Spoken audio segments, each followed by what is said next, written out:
कि जिन जिन के घर में इस शिव महापुराण की कथा को पितृमोक्ष के अंतर्गत अपने घर में चालू करा और टीवी का वॉल्यूम अगर तेज कर कर आप श्रवण कर रहे हैं तो जितनी दूर तक ये कथा जाएगी उतनी दूर में जो भी अधोगति में मरा होगा, जिसकी भी गति बिगड़ी होगी, उसकी तो मुक्ति हो जाएगी, उसका मोक्ष हो जाएगा।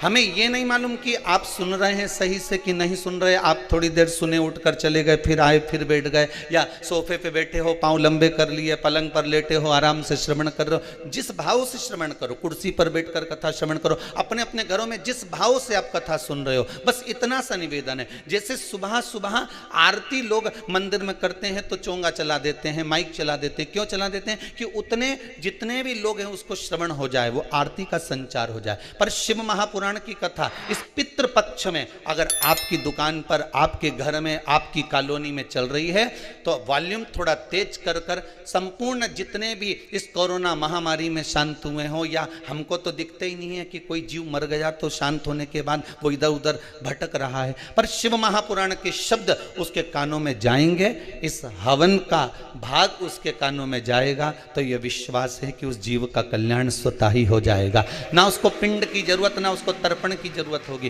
वो स्वतः ही तर जाए। साधारण सी शिव महापुराण की कथा नहीं है महाराज। जब भगवान देवाधिदेव महादेव ने भगवान ब्रह्मा जी से कहा कि इस सृष्टि का संचार करिए, सृष्टि का निराकरण करिए, इस सृष्टि को निर्माण करना प्रारंभ कर दीजिए, भगवान शिव ब्रह्मदेव से कह रहे आप सृष्टि को रचिए।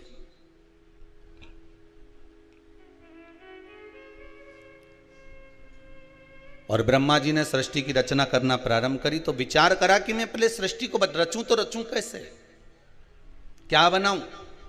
भगवान शंकर ने अपना अर्धनारीश्वर स्वरूप का दर्शन दिया है भगवान ब्रह्मदेव को। ब्रह्मा जी आधा पुरुष बना दो, आधा स्त्री बना दो। अब ब्रह्मा जी की बुद्धि में क्या बैठा? देखो, कथा कहने वाला व्यक्ति कथा कह देगा, माता पिता को जो शब्द कहना है वो माता पिता कह देंगे, घर के बुजुर्ग को जो शब्द कहना है वो घर के बुजुर्ग कह देंगे। पर आपकी बुद्धि कैसी है, आपका चित्त कैसा है, आपका विवेक कैसा है, आप कितना किस तरह से झेल रहे हैं, कितना किस तरह से ग्रहण कर रहे हैं, ये आपके ऊपर है। एक गिलास में पानी है, थोड़ा सा भरा हुआ, दो व्यक्ति बैठे हैं, आपने एक से कहा ले साहब पानी पी लो, तो वो बोला ये आधा गिलास तो खाली है। फिर दूसरे के पास लेकर गए, ले साहब पानी पी लो, हाँ साहब लाई दीजिए। पर एक बात अच्छी करी आपने साहब कि आधा गिलास भर के लेके आए। जिसने लिया दूसरे ने, उसने कहा अच्छा हुआ आपने आधा गिलास भर के लेके आए। उसने पूछा क्यों? अगर पूरा गिलास भर के लेके आते तो झलक जाता तो मेरे कपड़े गीले हो जाते। अब एक व्यक्ति कह रहा है कि ये आधा गिलास खाली है, और दूसरा व्यक्ति कह रहा है कि आधा गिलास अच्छा हुआ तुम भर कर लेकर आए। इसमें अच्छा हुआ ये आधा गिलास भरा है, अगर मालूम पड़े पूरा भरा होता तो आधा तो झलक जाता, आधा तो गिर जाता। ये अच्छा हुआ कि आप आधा भर कर लेकर आए। गिलास वही था, पानी भी उतना ही था, पर व्यक्ति की सोच पर आधारित है। एक को खाली नजर आ रहा है, एक को भरा हुआ नजर आ रहा है। खाली नजर आने वाले को खाली ही दिखेगा, भरे नजर आने वाले को भरा ही दिखेगा। एक बड़ा सुंदर संवाद है महाराज जी। ब्रह्मा जी क्या विचार कर रहे हैं कि अर्धनारीश्वर स्वरूप का दर्शन दिया तो ब्रह्मा जी ने विचार कर लिया कि मुझे आधा पुरुष बनाना है, आधा स्त्री बनाना है। भगवान शंकर ने कहा था एक पुरुष बनाना, एक स्त्री बनाना। आधा आधा का मतलब है कि आधे ये बना तो आधे ये बना। पर उनकी बुद्धि में तो ये बैठ गया कि आधा आधा मिलाकर बना देना। जितना हम ग्रहण कर रहे हैं, एक गुरु जी के दो चेले भोजन करने के लिए गए। अब गुरु जी के चेलों ने भोजन करने के लिए जजमान क्या गए, जजमान ने उनको भोजन कराया, बड़े प्रेम से जिमाया। दोनों चेले वापस आए, एक बड़ा प्रसन्न था, दूसरे का मुख उतरा था। गुरु जी ने पूछा क्या बात है, आपका चेहरा क्यों उतरा हुआ बेटा? चेला बोला बस गुरुजी पूछो ही मत। क्यों जजमान ने दोनों में कोई दिक्कत दे दी क्या? इसका मन प्रसन्न है और इसका मन डाउन है, ये थोड़ा सा उतरा हुआ है। तेरे को आसन अच्छा नहीं लगाया था क्या? नहीं, दोनों को एक जैसा आसन लगाया था। अच्छा, तो भोजन में अंतर था क्या? इसको ज्यादा खीर खिला दी हो, तेरे को खीर कम दे दी हो? नहीं नहीं गुरुजी, भोजन भी एक जैसा खिलाया। तो दक्षिणा कम थी क्या? नहीं नहीं गुरुजी, 2-2 रुपए दोनों को दिए। फिर दिक्कत क्या हुई बता? तो चेला बोला कि गुरुजी मेरा मुंह इसलिए उतरा है, मैं तो सेठ जी के यहां भोजन करने गया था तो मुझे लगा था कि सेठ जी 10 रुपया देंगे, पर उनने तो जम के तो बोलो 2 रुपए ही दिए। अच्छा, फिर गुरुजी ने पूछा दूसरे चेले से, ये बता तू इतना प्रसन्न क्यों है? अरे गुरुजी, मुझे तो लग रहा था कि सेठ जी इतना कंजूसड़ा है, इतना कंजूसड़ा है कि 8 आने से ज्यादा देगा नहीं या 1 रुपया से ज्यादा देगा नहीं, पर जब मैं भोजन करने गया और उसने 2 रुपए दिया नहीं तो हमारा तो दिल प्रसन्न हो गया गुरुजी, इतना आनंदित हो गया कि मेरा मन प्रसन्नित हो गया। दोनों गए थे भोजन करने के लिए, दोनों को आसन लगाया गया, दोनों को भोजन कराया गया, दोनों को दक्षिणा दी गई। बस एक चेले के मन में थोड़ी आशा ज्यादा लग गई थी कि इतना मिलेगा, और दूसरे के मन में यह था कि थोड़ा भी मिल गया, अगर प्रेम से मिल गया और विश्वास से मिल गया, सत्यता में मिल गया, ईमानदारी का मिल गया, थोड़ा सा भी मिल गया तो ये मेरी जिंदगी संवार देगा। एक को 2 रुपए मिले, वो जिंदगी को संवारने वाले थे, और दूसरे को जो 2 रुपए मिले वो आशा इतनी लगा के बैठा था कि 10 रुपया मिलेगा, न ऐसा होगा न वैसा होगा। सब आस पर पानी फिर गया तो दिल दुख गया।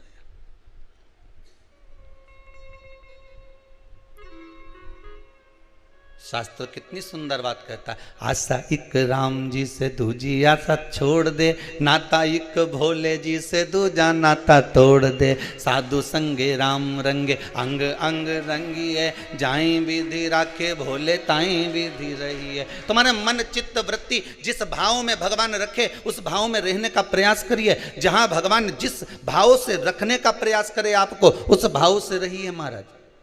पर अपने जीवन को सत्यमय बनाओ, क्योंकि शंकर को सबसे ज्यादा इस महा बेलपत्र से भी ज्यादा प्रिय मेरे शिव को अगर कुछ है तो क्या प्रिय है? जम के बोलिए जरा, सत्य प्रिय। शिव को अगर बेलपत्र से भी ज्यादा अगर कुछ प्रियता लगती है, मेरे भोलेनाथ को अगर इस बेलपत्र से भी ज्यादा प्रिय है तो वो सत्य प्रिय है। सत्यम शिवम सुंदरम, सत्य प्रिय है। शंकर की प्रियता सत्य में है, शिव की प्रियता सत्यता में। और जब हम सत्य की ओर अग्रण्य होते हैं महाराज, जीवन सार्थक हो जाता है। शिव महापुराण एक बहुत सुंदर बात कहती है, अगर आपको अच्छी लगे इस श्राद्ध पक्ष में तो उतार लेना, और इस श्राद्ध पक्ष में अच्छी नहीं लगे तो वो कंडा की रोज धूप देव, नहीं तो छोड़ देना। नहीं, अच्छी लगे तो उतारना अपने जीवन में। शिव महापुराण की कथा एक बात बहुत अच्छी कहती है, जब तक शरीर चले और तुम्हारे घर में चले तब तक सारे पुण्य के काम कर लो। समझ में आ गया? समझ में आ गया ना?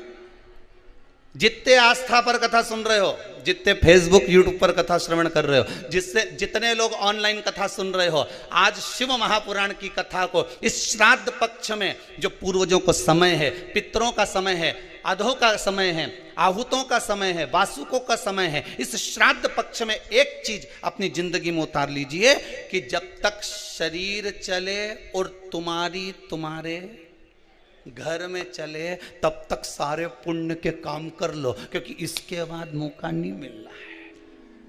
इसके बाद मौका नहीं मिलेगा। शरीर नहीं चलेगा तो कुछ पुण्य कर पाओगा हैं। अब मन में सोचो कि मैं तो बढ़िया नवरात्रे का व्रत करूंगी। अब मालूम पड़े वो अभी अभी कल ही कोई कह रहा था, कौन कह रहा था हमारे को याद नहीं आ रहा, कल कोई कह रहा था गुरुजी हमारे वो एक रिश्तेदार हैं उनने सावन के महीने में पूरे महीना व्रत करा। हमने कहा हमने तो एक बार भी कथा में नहीं कहा, हमने कभी बोला? हम तो कहते हैं कि बल्लभ कुल की एकादशी करो तो बकरी जैसे चरो। ये जजमान लोग पूछते रहते हैं कि गुरुजी कथा सुनेंगे तो व्रत रखना जरूरी है। हमने कहा खूब खाओ डट कर, मना नहीं।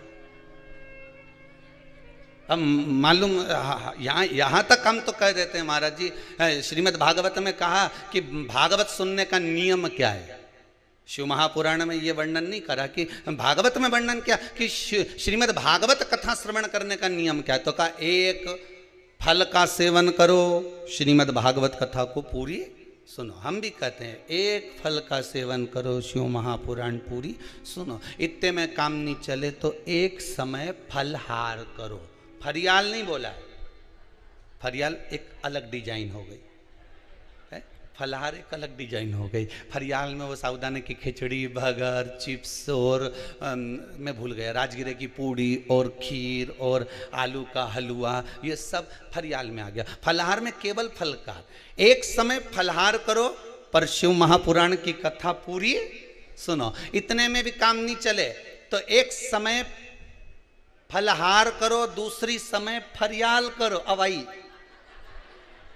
वही साबूदाने की खिचड़ी अब आ गई, फरियाल करो पर शिव महापुराण की कथा जम के तो बोलो जरूर सुनो। इतने में भी काम नहीं चले तो एक समय फरियाल करो, फलार नहीं फरियाल करो पर शिव महापुराण की कथा पूरी सुनो। इतने में भी काम नहीं चले तो एक समय फरियाल करो, दूसरे समय भोजन करो पर शिव महापुराण की कथा जरूर सुनो। और अच्छे से सुन लो, इतने में भी काम नहीं चले तो दोनों समय भोजन करो पर शिव महापुराण की कथा सुनो नहीं, जरूर सुनो। और इतने में भी काम नहीं चले तो कथा में जब जाओ तो टिफिन लेके बैठ जाओ पर शिव महापुराण की कथा जरूर सुनो। पर कथा नहीं छोड़ना, अपन काय को कथा छोड़े। खाना न छोड़ा, पीना न छोड़ा, हरि भजन क्यों छोड़ दिया। जाना न छोड़ा, आना न छोड़ा, फिर सत्संग जाना क्यों छोड़ दिया। हमें कथा नहीं छोड़ना, कथा तो हम सुनेंगे चाहे कुछ भी हो जाए।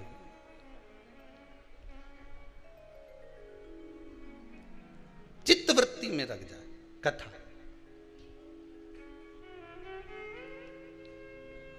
एक को भरा हुआ नजर आ रहा है, एक को हल्का नजर आ रहा है। हम कथा कैसे छोड़ दें? आप जिस भाव से श्रवण कर रहे हो, जिस भाव से आप सुनना चाहते हो उस भाव से सुनो। नवरात्रि में गुरुजी हम भूखे रहकर कथा सुने। कहा हम वो कह रहा था कोई कि हमारे रिश्तेदार ने सावन का व्रत करा, कुछ नहीं खाया, फिर अब वो आपसे मिलने का कर। हमने कहा मिलना क्यों, ये तो बताओ। ना जाने कौन सी व्रत में ना जाने क्या खा लिया कि एक नाड़ी में कुछ ऐसा हो गया है तो वो 2-3 दिन से हॉस्पिटल में पड़े। तो हमने कहा हमने नहीं किया था व्रत करो, हम तो के खूब चरो। अब मालूम पड़े तुम्हें शुगर बीपी और हम कह दे व्रत करो। 2-3 दिन तक तो कथा सुनोगे, चौथे दिन मालूम पड़े बीपी शुगर ऊंचा नीचा हो गया, तुम हॉस्पिटल में पड़े, कथा कौन सुनेगा? इसलिए तुम तो सुनो। कौन किस भाव से कथा रस तत्व को ग्रहण कर रहा है।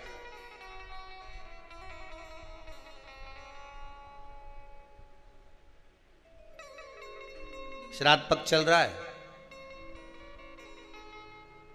बस अपने जीवन में एक बात को अच्छे से उतार लेना। जब तक शरीर चले और तुम्हारे जम के तो बोलो घर में चले, तब तक सारे पुण्य के काम कर लो। यज्ञ, हवन, कथा, सत्संग, दान, पुण्य संकीर्तन सब कर लो, नहीं तो इसके बाद जब शरीर नहीं चलेगा और तुम्हारे घर में नहीं चलेगी ना, तो छोरा से कहोगे बिठले सभा समिति में 500 रुपये डाल दे रे छोरा, ले 500 रुपये डाल दे। और बूढ़ी अम्मा ने कहा 500 रुपये कैसे डाल दूं, लो पहले 500 रुपये दो। ने छोरा के तुमने पर्स में से 500 रुपये निकाल के दिया, छोरा से कहा ये 500 रुपये ले और तेरे मोबाइल से या फिर बैंक में जाके वो 500 रुपये बिठले सेवा समिति में जमा कर। अब मालूम पड़े छोरा ने तो जमा करने की जगह करना था यहाँ कर दिया वही मैडम को।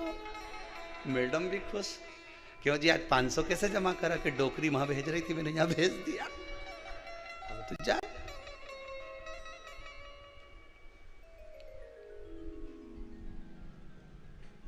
शरीर चले और तुम्हारी घर में चले जब तक खूब पुण्य करो सा, क्योंकि शरीर चलना जब बंद हो जाएगा, सही साथ नहीं देगा, तो फिर व्रत करोगे तो हो पाएगा? बोलो थोड़ी जी होगा कहीं? जितनी आस्था पे सुन रही हो बोलो तो शरीर सही है, हो पाएगा? नहीं। अभी नवरात्रे लगने वाले हैं, अभी श्राद्ध जाएंगे और माता जी बैठ जाएंगे। अब कोई कहे कि हम तो एक लौंग पे व्रत करें, कोई कहे कि हम तो केवल एक गिलास दूध पीकर हम व्रत करेंगे, कोई कहे कि हम तो एक समय फलहार करेंगे। जैसा तुम्हारा शरीर सधे उसको साध।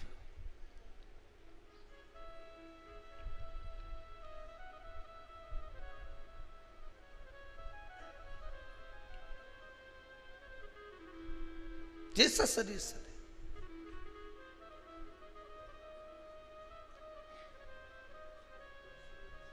एक जंगल में शेर 14 दिन तक भूखा था। कितने दिन? जम के बोलिए। 14 दिन तक भूखा था। एक संत के पास सूचना आई कि 14 दिन से शेर भूखा है। संत ने कहा अब इसको तो भगवान मिल जाएगा, ये पक्का है। कुछ नहीं खाया। 20 दिन निकल गए। संत को लगा कि इतना दिन इसने अन्न नहीं खाया, भाग्रण नहीं करा, मांस नहीं खाया, फिर इसको भगवान क्यों नहीं मिला? तो भगवान से पूछा संत ने, ये बताओ कि शेर भूखा था तो तुमने इसको दर्शन क्यों नहीं दिया? भगवान बोले दर्शन तो दे देता था, परंतु ये शेर मेरे लिए भूखा नहीं था, ये रोज भूखा रहता था, खाने के चक्कर में ढूंढता रहता था कि कुछ खाने का मिल जाए, पर इसको खाने का नहीं मिला, भूखा रहना पड़ा। शास्त्र कह रहा है, बड़ा सुंदर चरित्र। इस मन को भगवान में लगा। तुम सोचो कि भूखे रह जाओगे तो भगवान मिल जाएगा। भगवान के भूखा रहने से मैं नहीं मिलता, मैं तो तेरे भीतर की जो काम, आसक्ति, तृष्णा, लोभ, विषय, वासना, झूठ, प्रपंच, छल, ये सब तू जब समाप्त कर देगा मैं मिल जाऊंगा।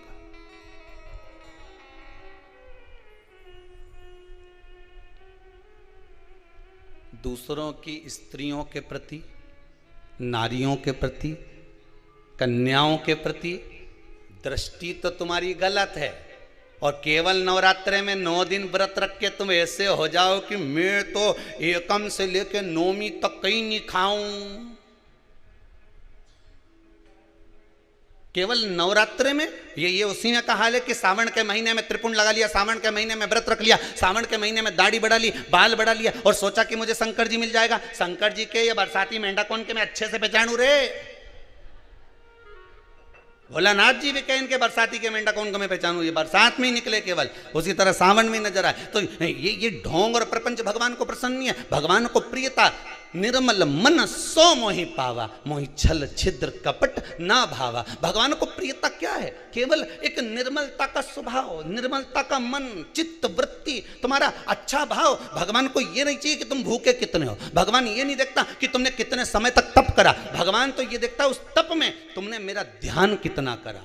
माता जी का अगर व्रत कर रहे हो तो तुम कितनी देर माता की स्तुति कर रहे हो, तुम कितनी देर भगवान का भजन कर रहे हो, तुम कितनी देर भगवती स्मरण कर रहे हो। मालूम पड़े स्तुति करी कुछ नहीं और व्रत बहुत लंबा रखा, भगवान कैसे मिलेगा?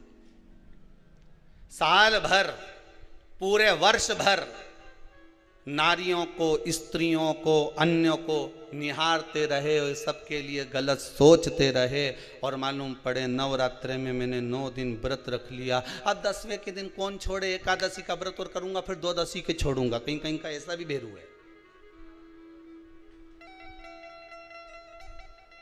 उस चित्तवृत्ति में तुमने भगवान को कितना रिझाया। तुम करो व्रत, खूब करो, डट के करना। तुम दान करो, डट के करो, कोई दिक्कत नहीं। तुम कमाई करना तो भी डट के करना। तुम्हें जो करना है अच्छे से करो, दिल से करो। पर जितने दिल से तुम कमाई करते हो, जितने दिल से तुम दूसरा कार्य करते हो, उतने दिल से अगर आप व्रत कर रहे हो तो उस व्रत में उतने ही दिल से भवानी का स्मरण भी करना, शंकर का अनुमोदन भी करना, राम और कृष्ण का भजन भी करना, भगवत भक्ति में उतना डूबना जिससे परमात्मा तुम्हें प्राप्त हो जाए।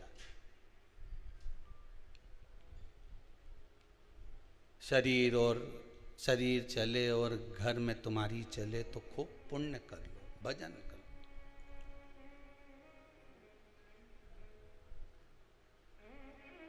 कईयों की तो टीवी देखते समय टीवी के सामने ही नहीं चले। दादी रिमोट दे दे मेरे को, अभी मेरा डोरेमोन आ रहा है, रिमोट दे। दादी के एक दूनी धर के सियोर वाला महाराज आई रिया चला दे, बता पितृ मोक्ष कथा वाची रिया, तू डोरा मोहन देखी रिया, दे इधर। वो गया और उसने नहीं दिया, दादी ने रिमोट, तो मैं टीवी के पास पहुंच कर खटका ही बंद कर दिया। ले देख ले, अब देख। अब दादी भी ऐसी, मैं टीवी के बाजू में बैठी खटका चालू करके, अब आ तू।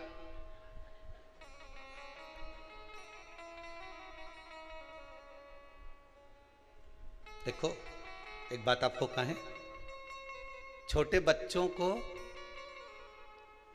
उपहार बड़ा प्रिय लगता है। लगता है ना, कुछ चीज दोगे, गिफ्ट दोगे, बड़ा प्रिय लगता है। और बच्चों ने कुछ मांगा, उपहार तुम कुछ नहीं दे पाए, तो बच्चा रोएगा कि नहीं रोएगा? अरे बोलो तो जम के। इतनी दूर गई थी, सीहोर गई थी, कथा सुनने गई थी, मेरे लिए क्या लाई? अब उसको समझाओ कि भैया सीहोर तो माँ कुबेरेश्वर धाम से 12 किलोमीटर दूर था, वहाँ जंगल में तो महाराज ने कुबेरेश्वर महाराज के बिठाया, वहाँ ना तो बिस्कुट मिले, ना चिप्स मिले, ना वहाँ पर कच्छू मिले। बस दोनों टाइम महाराज जी भोजन करा दे, एक बार नाश्ता करा दे, 2 बार चाय पिला दे, छुट्टी। अब यहाँ कहाँ जाए इतनी दूर, बताओ। तो मेरे लिए क्या लाई? अब बच्चों को उपहार प्रिय है, और मालूम पड़े तुम बच्चों को उपहार नहीं दोगे तो रोएगा कि नहीं रोएगा? अगर उपहार तुमने कोई चीज देना चाहिए और बच्चे को नहीं दी तो वो रोएगा, पर जो उसके हित में होगा वही तो तुम दोगे। बोलो तो सही, जो अहित का होगा वो दोगे क्या? एक बात अपनी जिंदगी में उतार लीजिए, उपहार बच्चों को नहीं दिया तो थोड़ा समय रोएगा, फिर चुप हो जाएगा, पर बच्चों को यदि अच्छा संस्कार नहीं दिया तो जिंदगी भर रोएगा, फिर कोई चुप नहीं करा पाए। उपहार नहीं दिया तो बच्चा थोड़े समय रोता है, चुप हो जाता है, पर बच्चों को यदि अच्छा संस्कार नहीं दिया तो बच्चों को जिंदगी भर रोना पड़ता है, जिंदगी भर।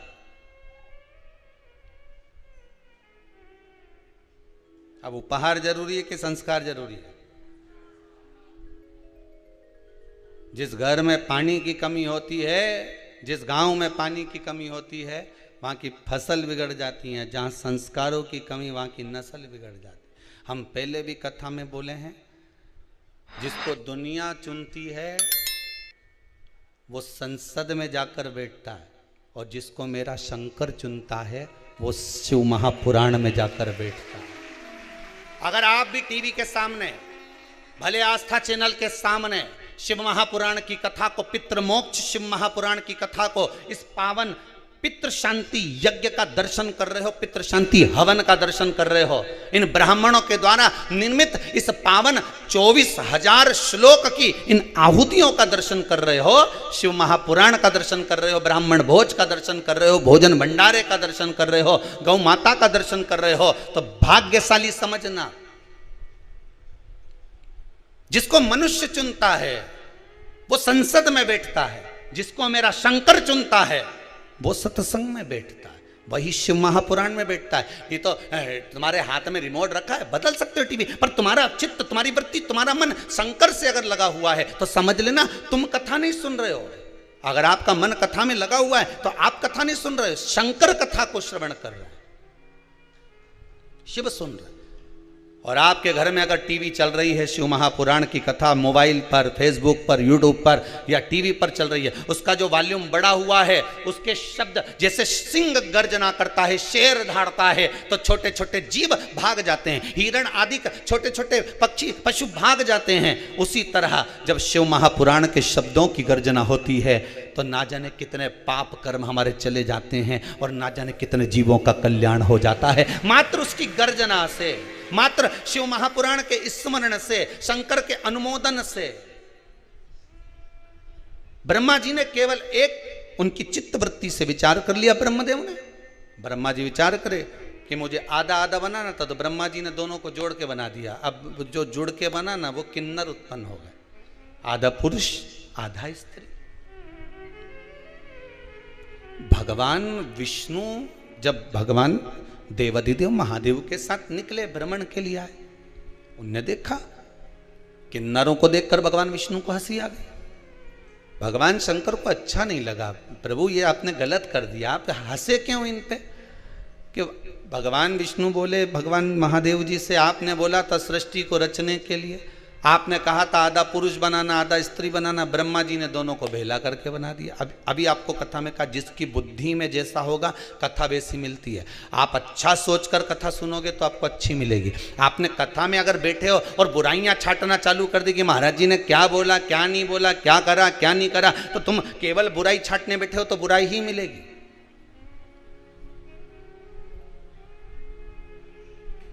केवल बुराई नजर आएगी। जब तक तुम्हारे छोरे की शादी छोरी से नहीं हो जाए तब तक छोरी ऐसी लगे इतनी बढ़िया लड़की है गुरुजी, ऐसी बढ़िया, उसका परिवार का लोग भी अच्छा है, उनकी माँ तो इतनी सीधी बापड़ी, उन्हें बोलना ही नहीं आए, बहुत बढ़िया। उसका पिताजी बेचारा दुकान पे जाए न जाए, 2-3 भाइयों का परिवार है, दोनों तीनों भाइयों तो बेचारा खूब चतुर ने, बेचारा यही हमारा BI जी घना सीधा अच्छा, और उनका छोरा भी इतना बढ़िया बेचारा, इतना सीधा साधा, ने पूरे परिवार का गुणगान गाओ। कब तक? जब तक भावन नहीं टल जाए। और जी दिन शादी करके आई, उसका 1 साल निकलिया,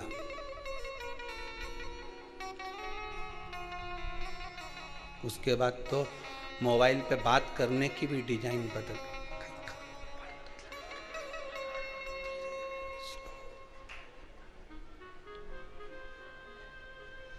अब बेटी पूछे मम्मी क्या हुआ, बड़ी दुखी, मारे कहीं मालूम था, मैं तो हीरा समझी थी, कोयले की खदान निकली।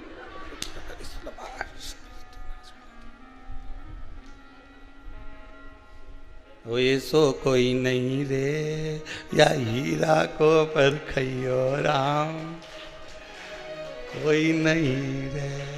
अभी तुम्हारी दृष्टि अच्छी थी इसलिए उसकी माता भी अच्छी लग रही थी, बोलो सही है कि गलत है?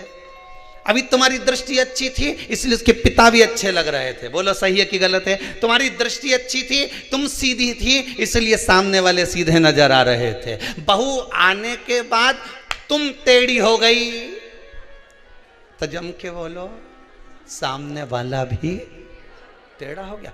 दृष्टि का भेद है महाराज, इसके सिवाय कुछ भी नहीं है। अब क्या कह रही है? ये सब उसकी माँ सिखा रही है।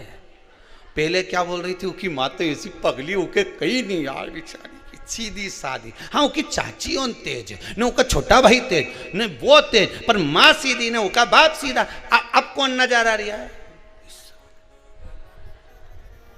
वो तो जब जाए नहीं जब उसकी माँ कहीं ना कहीं सिखाए। अब ये कौन बोल रही है? जम के बोलो जरा। सास बोले तो हम सासू से ये पूछें, ईमानदारी की बात बताओ, दृष्टि का भेद है। काला कलर का चश्मा पहनोगे तो सब काले ही नजर आएगा, धर्म का चश्मा पहनोगे तो सब धार्मिक नजर आएगा, पुण्य का चश्मा पहनोगे सब पुण्यवान नजर आएगा, चोरी का चश्मा पहनोगे सब चोर नजर आएगा, संस्कारवान का चश्मा पहनोगे सब संस्कारवान नजर आएगा। धर्मात्मा को धर्मात्मा दिखता है, पुण्यात्मा को पुण्यात्मा दिखता है, पापी को पापी दिखता है, कपटी को कपटी दिखता है, बेईमान को बेईमान दिखता है, छली को छली दिखता है, प्रपंची को प्रपंची दिखता है, झूठे को झूठा नजर आता है। जैसी आपकी दृष्टि होगी सामने वाला वैसा नजर आएगा। आप टेढ़े हुए तो सब जम के बोलो टेढ़े न चलाने लगे। आप बुराई देखना बंद कर दो। हमारी बहू जैसी जैसे पहले बोलती थी ना, इतनी बढ़िया है, इतनी बढ़िया, सब बढ़िया है, सब आनंद है, सब चीज में। अब अच्छा देखो तो सही। अरे वाह, दुर्योधन को कोई अच्छा ही नहीं मिला। भगवान के संसार में कहीं का अच्छा नहीं, सब बेकार। और युधिष्ठिर का पूरे संसार में एक आध तो ढूंढला कहीं का पूरा कि सब अच्छे। दोनों की दृष्टि में अंतर था, वो बुरा देखे वो अच्छा देखे। दुनिया के लोगों की आदत है, यहाँ तो भगवान में लोग बुराई ढूंढ लेते हैं। वारे भगवान बांके बिहारी गजब, कितना लड्डू खाता हो तुम गजब। गणेश जी महाराज क्या लड्डू लड्डू में चकाचक रहे हो, कितना भोग लगे गणेश जी महाराज तुमके, कितना। गणेश जी महाराज मन में सोच रहे मेरी जगह आके तो बैठे एक बार, न हिलूं न डुलूं, बस ऐसे ही बैठे रहे। आके बैठ जरा एक बार, मालूम पड़ जाएगा कि लड्डू खाऊं कि नहीं खाऊं। ये इतना लोग मेरा दर्शन करने आए, इतना प्राण खा जाए कि लड्डू खाने की फुर्सत ही नहीं मिले। कई लड्डू खाओ।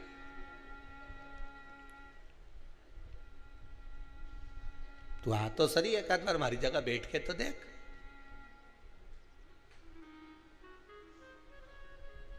मैं 3 घंटा कथा में बैठे हुआ सियोर वाली महाराज की तो बाबा रामदेव का सारा आसन लगा ले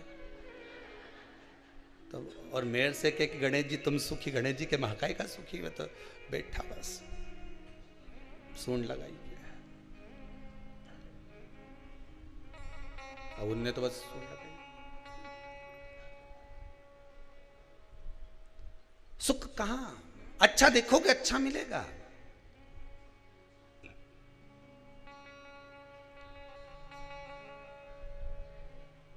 कितना खर्च करने के बाद भी सुख का अनुभव नहीं होता। शादी में कितना खर्च करते हो?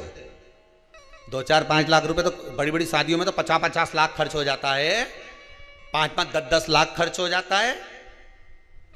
सब आइटम जोरदार जोरदार बनना चाहिए, गुलाब जामुन, इमरती, भजिया, पकोड़ा, मीन चाउमीन, ये और पानी पतासा, और ये सब तैयारी खूब जोरदार करी। गरम की गरम माल खिलाया, BIG के खूब जोरदार खिलाया। और कहीं कथा सत्संग में जाओ, ठंडी पूड़ी मिले, बोलो जम के खाओ कि नहीं खाओ, उसमें भी क्या जोरदार भोजन बना साहब। भगवान का प्रसाद में तो आप रूप स्वाद आ जाए। तो यही स्वाद में शादी में क्यों नहीं आए? लाखों रुपए खर्च करे, कितना खर्चा करा।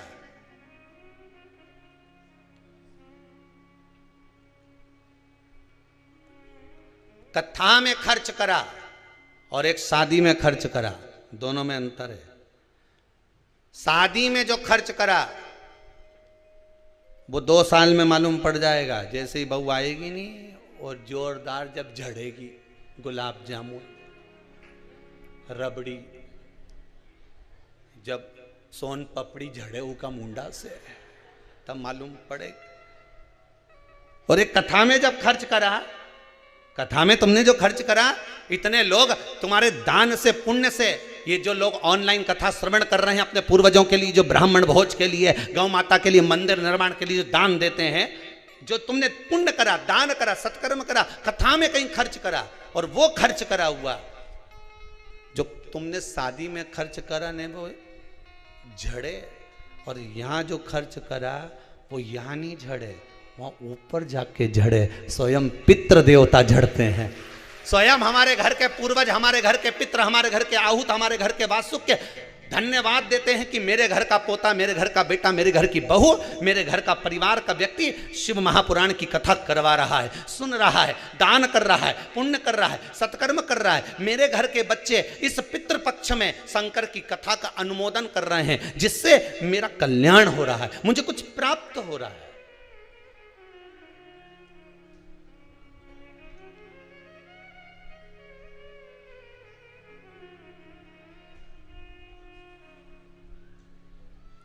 कुछ मिल रहा है। आपकी बुद्धि जैसी होगी, चित्तवृत्ति जैसी होगी, वैसा हमें प्राप्त हो रहा है, वैसा हमें मिल रहा है। अच्छा, एक बात तो समझ में नहीं आए मेरे को कि ये अभी तो अपन फिर भी समझ जाएगा, जो अभी की पीढ़ी है ना, ये तो समझ जाएगी कि एकम का श्राद्ध, ने द्वितीया का श्राद्ध, ने तृतीया का श्राद्ध, ने चतुर्थी का श्राद्ध, ने पंचमी का श्राद्ध। पर इनके जब अंग्रेजी स्कूल में पढ़ा देंगे और ये जब वहाँ विदेश में नौकरी करने जाएंगे तो कहीं तुम्हें याद करे? अरे बोलो तो सही, निपटा हुआ के कौन याद करेगा कि हमारा पिताजी एकम के गया, काका जी ने दूज के गया था, तीज के गया था। अब तुम वो अपनी पत्नी के कह भी दे कि वो दूज का श्राद्ध है हमारा दादाजी का, तो पत्नी बोले कहाँ की दूज, और बोल भी मत देना दूज, नहीं तो वो दूज, तुम दूज बोलो वो दोचे, वो कहाँ की दूज, मैं तो पहचानो ही नहीं है दूज के। पति बोले फर्स्ट सेकंड, हाँ तो ये सेकंड कब सेकंड, तो पति फिर समझाए शुक्ल पक्ष का कि कृष्ण पक्ष का कि ऐसा कि, अब पढ़े लिखे बच्चों को कौन समझाएगा कि ये दूज है कि तीज है। इसीलिए कथा कह रही है शरीर चले और तुम्हारी घर में चले तब तक पुण्य कर लो दादा, नहीं तो सेकंड और फर्स्ट में फंसा देंगे।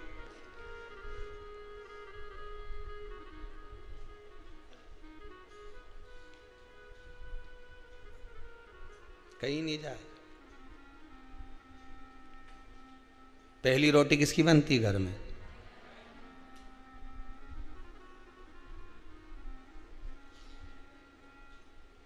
पर जिसके यहां बहुत जल्दी रहे, नहीं मेरे को जाना, जल्दी रोटी बना, उन्हें कहा भी बना के ले, दो पराठा, और वो पहले नंबर का पराठा ही ले जाके दे दिया।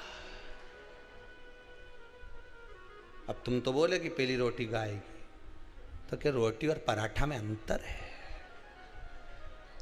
पर यह शास्त्र के कि तवा पे तो डली नहीं, कढ़ाई पे तो पड़ी नहीं, मतलब जो पहली बनी वही पहली जाना थी। पर के अब उनके जल्दी जाना था तो रोटी, अब किसी ने कथा में कह दिया कि बता हमने तो सियर वाला महाराज का मुंडा से सुनी थी कथा, उन्हें कहा था कि पहली रोटी गाय के देना चाहिए, तुमने पहला पराठा बना के उनके गाय खिलाया, तो क्या गई गौ माता से कम है कहीं? अभी तो गौ माता पहली रोटी गाय को दे दो। 16 श्राद्ध में, श्राद्ध पक्ष में जो लोग गया जी नहीं जा सकते, ब्रह्म कपाली करने नहीं जा सकते, किसी जलाशय पर जाकर तर्पण तिलांजलि नहीं कर सकते, तो गरुड़ पुराण कहती है 16 श्राद्ध में 16 दिन तक गया फाल्गुन नदी का पूरा पुण्य, गया सुर का मुख का हस्त कमल का पूरा पुण्य गाय माता के मुख में आकर विराजमान हो जाता है।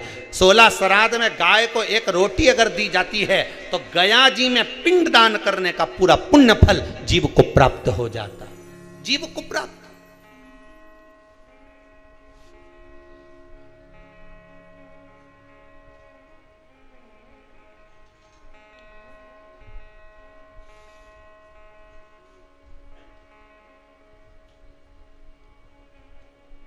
पूरा पुण्य प्राप्त हो जाता है। अगर गया नदी नहीं जा सकते, फाल्गु पर नहीं जा सकते, गया का पिंड करने नहीं जा सकते, 2 चीजें अपने जीवन में उतार लीजिए। एक 16 श्राद्ध में हमें गाय को रोटी देना है, खूब तला हुआ, खूब पका हुआ, खूब घी में या तेल में तरबतर गौ माता को नहीं देना। उसका कारण क्या है वो भी समझ लीजिए। रोड पर कॉलोनियों में जो गाय घूमती हैं, इन रोड पर कॉलोनियों में घूमने वाली गाय जगह जगह पर पॉलीथीन वगैरह खा लेती है। वो लोग खाती कि नहीं खाती? पॉलीथीन जब गाय खाती है तो उसके पेट में जम जाता है, उससे गाय के पेट में कैंसर हो जाता है। उसको तुम अच्छा पदार्थ खिलाओगे तो गाय हो सकता है कि बीमार पड़ने लगे। इसलिए ज़्यादा घी का, तेल का कोई पदार्थ गौ माता को ज़्यादा ना दीजिए। इसलिए हमने जैसे आपको कहा कि निःशुल्क पितरों की शांति के लिए जो कोरोना में शांत हो गए उनके लिए ये यज्ञ रखा है, हवन रखा है। हमने तुरंत आशीष जी को, समीर जी को ये बात कही कि एक काम करो, साथ में हवन तो चल ही रहा है, थोड़ी सी लापसी तैयार करो और लापसी तैयार करके गौ माता को प्रतिदिन जो जो शांत में उनके निमित्तार्थ थोड़ा थोड़ा सा गौ ग्रासी जाए पर जाना चाहिए। एक हवन वो जो अग्नि में सांकल्य छोड़ी जा रही है, जो गाय का घी छोड़ा जा रहा है और पितरों को मिल रहा है, और दूसरा गौ माता के 16 दिन तक 16 श्राद्ध में मुख में गया क्षेत्र रहता है। गया जी और ब्रह्म कपाली के पिंड का दान पुण्य अगर कहीं प्राप्त करना है तो गाय के मुख में मिलेगा। गाय के मुख क्यों दी जाता है कौवा को भोजन? श्राद्ध पक्ष में कौवे को भोजन क्यों दिया जाता है? क्यों छत पर ले जाकर रोटी का टुकड़ा डालते हैं? काशी, कांची, अवंतिका, अयोध्या आदि जितने पावन क्षेत्र हैं, जगन्नाथ, द्वारका, रामेश्वरम, बद्री नारायण, जितने जितने पुण्यशाली क्षेत्र हैं, मथुरा आदि जितने, वृंदावन आदि जितने पुण्य क्षेत्र हैं, शिव महापुराण की कथा में, स्कंद पुराण में लिखा है कि जितने पुण्यशाली क्षेत्र हैं, सारे पुण्यशाली क्षेत्र, चाहे चित्रकूट हो, अयोध्या हो, काशी हो, उज्जैनी हो, त्र्यंबकेश्वर हो, जितने पुण्यशाली क्षेत्र हैं, सारे पुण्यशाली क्षेत्र में पिंडदान होता है। बोलो मालूम है कि नहीं आपको? मालूम? सब दूर तर्पण होता है, सभी जगह पिंड होता है, सभी जगह तर्पण होगा, पिंड होगा।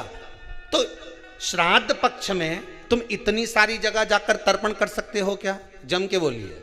नहीं कर सकते। इतनी सारी जगह जाकर पुण्य कर सकते हो क्या? नहीं कर सकते। इतनी सारी जगह जाकर तुम ब्राह्मण को भोजन करा सकते हो क्या? नहीं। इतनी सारी जगह जाकर ना पिंड दे सकते, ना तर्पण कर सकते, ना पुण्य कर सकते। अब ये 16 दिन में इतने तीर्थ कितने, हजारों में तीर्थ, इतने तीर्थ में जाकर कहां पुण्य करोगे, कहां पिंड दोगे? तो उसका एक निर्णय निकाल दिया कि पितरों के देवता आर्यमा कौवे पर बैठते हैं। काय पे बैठते हैं? कौवे पर। तो एक काम करो, जब हम पितरों के देवता आर्यमा कौवे पर बैठकर पितृ लोक से 16 दिन जब भ्रमण के लिए निकलते हैं तो घूमते हैं, तो क्यों ना एक काम करें कि कौवे के लिए भोजन छत पे डाल दें। हमारे छत का कौवा जब अन्न का भाग ग्रहण करेगा, पितरों के देवता को बिठाकर जब घूमने के लिए निकलेगा, तो जहां जहां घूमने जाएगा, जब जब बीच में कोई तीर्थ पड़ जाएगा, तो वहां के पिंडदान का फल हमको मिल जाएगा। इसलिए कौवे को भोजन कराया जाता है।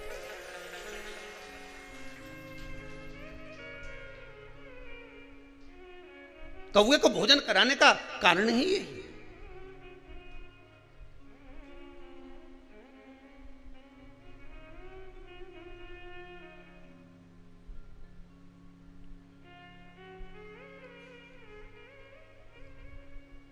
अभी गणेश जी विसर्जन हुए, गणेश जी को जल में विसर्जन किया, तो आपके मन में एक प्रश्न तो खड़ा होगा, आया तो होगा कि गणेश जी के 10 दिन तक बिठाओ, नित्य पूजन करो, ने पाठ करो, ने अर्चना करो, ने 10वें दिन इनके विसर्जन कर दो, और वो भी पानी में कर दो। पानी में विसर्जन करो। तो ये कहां लिखा कि जल में विसर्जन करो? श्रीमद् भागवत पुराण की रचना जब वेद व्यास जी महाराज करने के लिए बैठे, वेद व्यास जी ने सुखदेव जी से कहा कि मैं मंत्र बोलूंगा, मैं श्लोक बोलूंगा, इसको लिखेगा कौन? तो सुखदेव जी ने बोला गणेश जी से विनती करो। गणेश जी से कहा कि आप लिखोगे? गणेश जी बोले मैं लिखने को तैयार हूं, पर बोलते बोलते तुम रुक गए तो मैंने भी लिखना छोड़ दूंगा, उसके बाद मैं भागवत को विराम दे दूंगा, मैं आगे नहीं लिखूंगा। अब वेद व्यास जी बड़े चक्कर में पड़ गए, क्या करें? तो गणेश जी से कहा मेरे श्लोकों में कुछ गड़बड़ी हो सकती है, उसमें से गलती को छांटना पड़ेगा, फिर लिखना पड़ेगा। कितना सुंदर संबोधन श्री वेद व्यास जी ने कहा कि मैं जो श्लोक बोलूंगा आपको लिखने के लिए है, उसमें मैं कुछ गलती करूंगा, उस गलती को छांटना है, तब श्लोक लिखना है। क्यों कहा वेद व्यास जी ने ये बात? गणेश जी भगवान है, वेद व्यास जी कहते हैं मैं तो संसारिक मनुष्य हूं ना, गलती तो कर सकता हूं। गलती कौन करता है? जम के बोलो भगवान गलती करता है क्या? नहीं, गलती कौन करेगा? मनुष्य। गलती मानव करेगा, गलती मनुष्य करेगा। और गलती करने के बाद अगर हमसे अपनी जिंदगी में कोई गलती हो जाती है तो एक बार क्षमा मांगने में कुछ जाता है क्या? प्रणाम करने में कुछ जाता है क्या? निवेदन करने में कुछ जाता है क्या? नहीं। गलती हो गई मुझसे, तो गणेश जी आप गलती को छांटना, लिखना। गणेश जी महाराज लिखने बैठ गए। लिखते लिखते लिखते लिखते 10 दिन हो गए गणेश जी महाराज को। शरीर में ताप पड़ने लगा गणेश जी महाराज के। वेद व्यास जी ने गणेश जी के हाथ का स्पर्श करा तो शरीर तो तप रहा था। वेद व्यास जी ने वहीं पर श्रीमद् भागवत के श्लोकों को विराम दे दिया। अब नहीं बोले। गणेश जी लिखते लिखते लिखते लिखते लिखते लिखते थक गए, ताप पड़ गया, शरीर गर्म हो गया। वेद व्यास जी ने कब करूं क्या? 10 दिन से लिख रहे हैं और शरीर पर ताप पड़ रहा है, करा क्या जाए? उन्होंने गणेश जी का हाथ पकड़ा, उठाया और कहा चलो प्रभु हमारे साथ में। वेद व्यास जी गणेश जी को ले गए और ले जाकर शीतल जल में श्री गणेश जी महाराज को बिठा दिया। गणेश जी को पानी के अंदर उनको विराजमान कर दिया कि अब आप ताप को थोड़ा ठंडा कर लीजिए। शीतल जल में बिठाया। उस दिन से नियम हो गया कि 10 दिन गणेश जी बैठते हैं और फिर उनका विसर्जन होता है पानी के अंदर, जल के अंदर,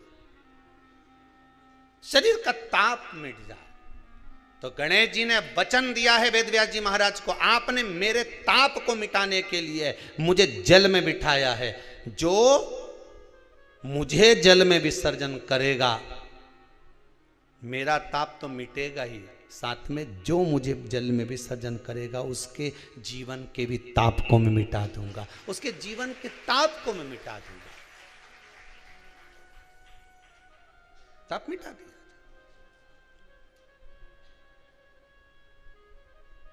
पर करो गणेश जी का विसर्जन, मना नहीं है हो, पर अच्छे से करो रे हो। अब मत छोरा छोरियों ने तो निशाना लगा है, वो हमारा गणेश जी जई रिया, वो हमारा सबसे आगे पहुंचा तो इधर वाला ने इधर से फेंका, हो गया। ये हमारे धर्म की हंसी उड़ा रहे हैं, ये हमारे धर्म की हंसी है।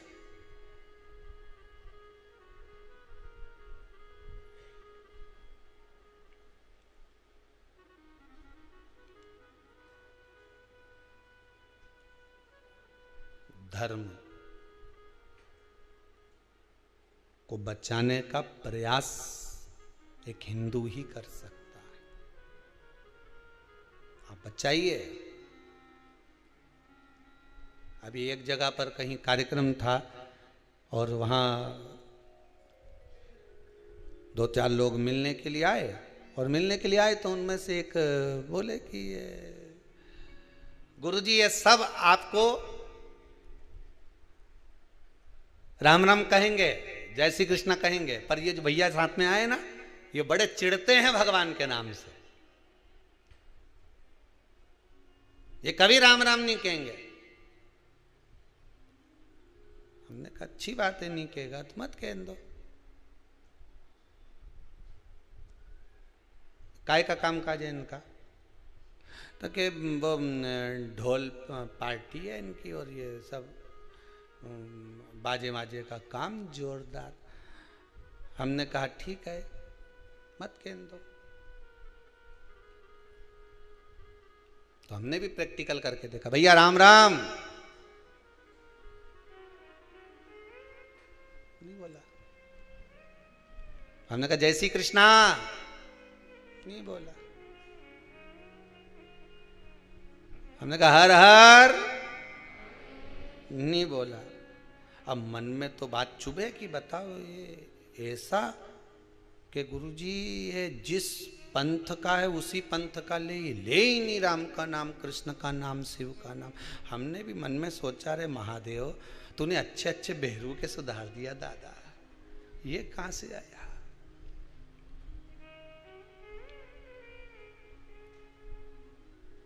अब अभी गणेश जी का विसर्जन था, तो हमने कहा जाओ उसी के यहाँ का बैंड बुक करके आओ, और बैंड बुक करके आना, और जितना मांगे उससे 2000 ज्यादा देना। और 2000 ज्यादा दिया, वो बैंड पे आए। अब वो हमने छोरा उनसे किया, जाओ जरा बोल के आओ कि पापियों के नाश को, धर्म के प्रकाश को, राम जी की सेना चले, जरा भजन गा। वो माइक दिया, उन्हें गाया। हमारे साथ में जो चल रहा था, जो कि राम नहीं बोले, हमने कहा बोला, राम बोला, राम बोला। तो उसको गुस्सा आ गई, जिससे हमने कहा देख वो राम बोला, तो ये तुरंत उसके पास गया छोरा, क्यों रे तू तो राम जी का नाम नहीं लेता था, अब कैसे लिया। पैसा मिला है तो बोलना तो पड़ेगा।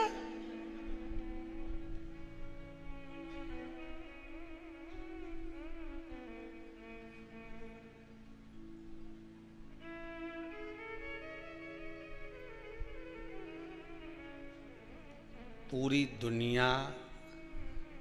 दुनिया धन रुपया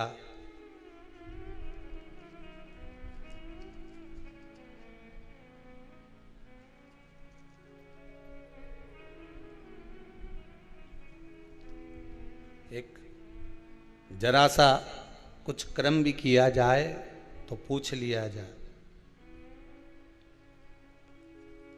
कि भाई धन कितना मिलेगा।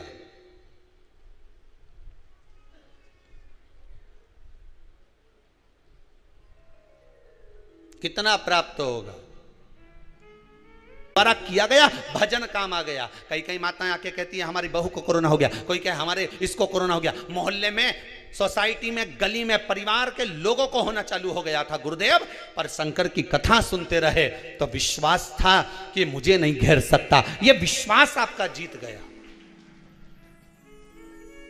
धन सब जगह पर काम आ सकता है, पर धन मृत्यु की सैया पर काम नहीं आता। वहां केवल तुमने जो शिव महापुराण की कथा सुनी है, तुमने जो दान करा है, तुमने जो पुण्य करा है, तुमने जो सत्कर्म करा है, तुमने जो भजन किया है, जो तुम यहां आकर, ये कई कई माताएं अभी श्राद्ध पक्ष में जो कथा चल रही है, यहां आकर कई बर्तन की सेवा दे रही, मांजने में, कई भोजन बनाने में सेवा दे रही, कई कोई सेवा दे, कोई कई सेवा दे।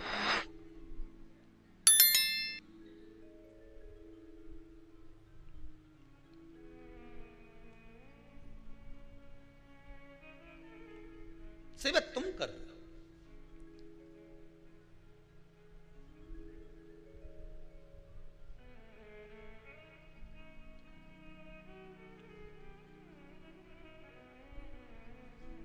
कहा कार्यकर्ताओं ने कहा गुरुजी भोजनशाला में 1-2 हलवाई और बढ़ाई लो ने, कोई आए तो जिमाने में काम आ जाए ने, 2-4 खाना परसने के लिए भी आदमी धर लो। हमने कहा फिर ये बाकी का सबके खाने आएगा कि हमारी ये कई लगन पत्रिका में आया।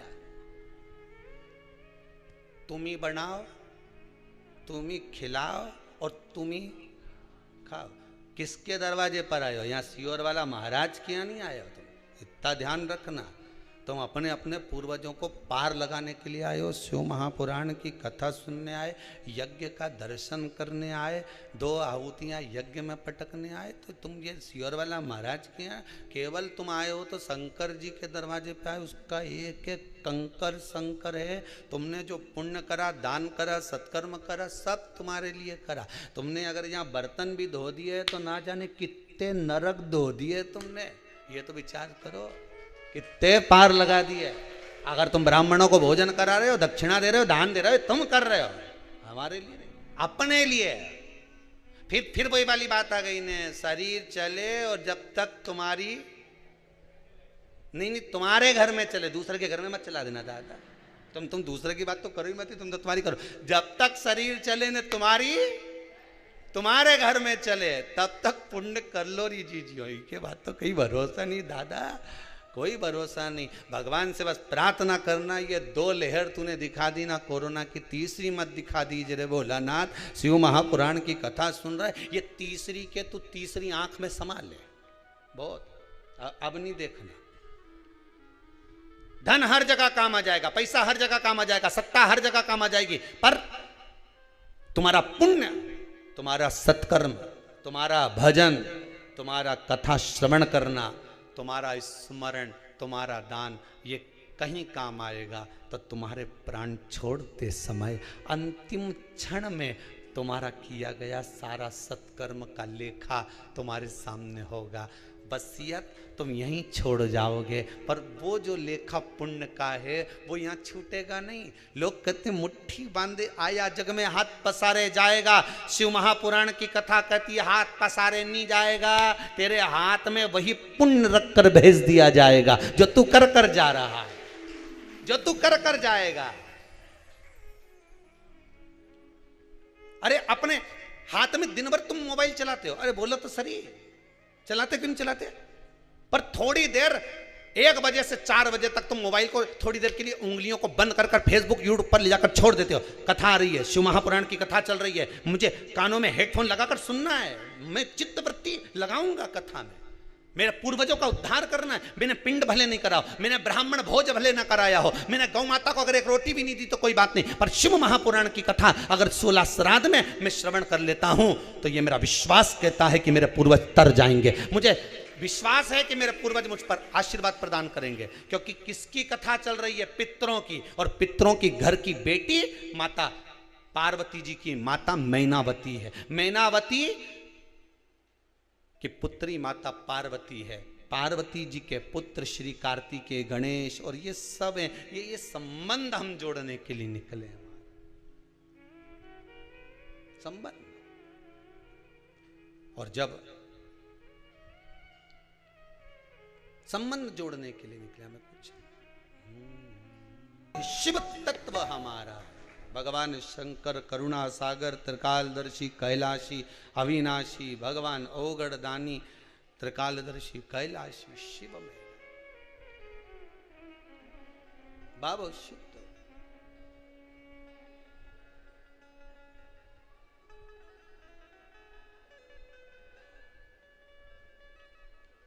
और जब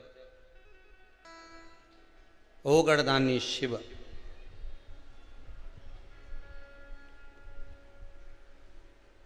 मेरे त्रिकालदर्शी कैलाशी शंकर को जिसने रिझा लिया, पितर रिझ गए।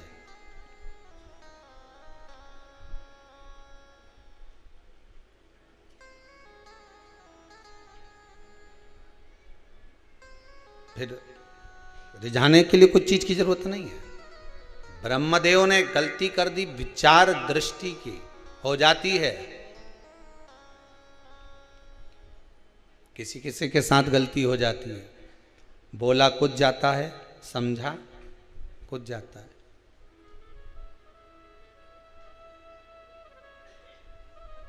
बोला कुछ, समझा कुछ, हो जाती कभी कभी। अब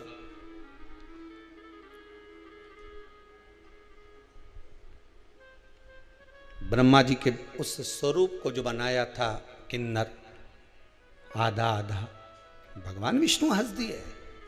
आप हंसे हो, आपको भी एक बार किन्नर बनना पड़ेगा। द्वापर में कृष्ण अवतार के समय पर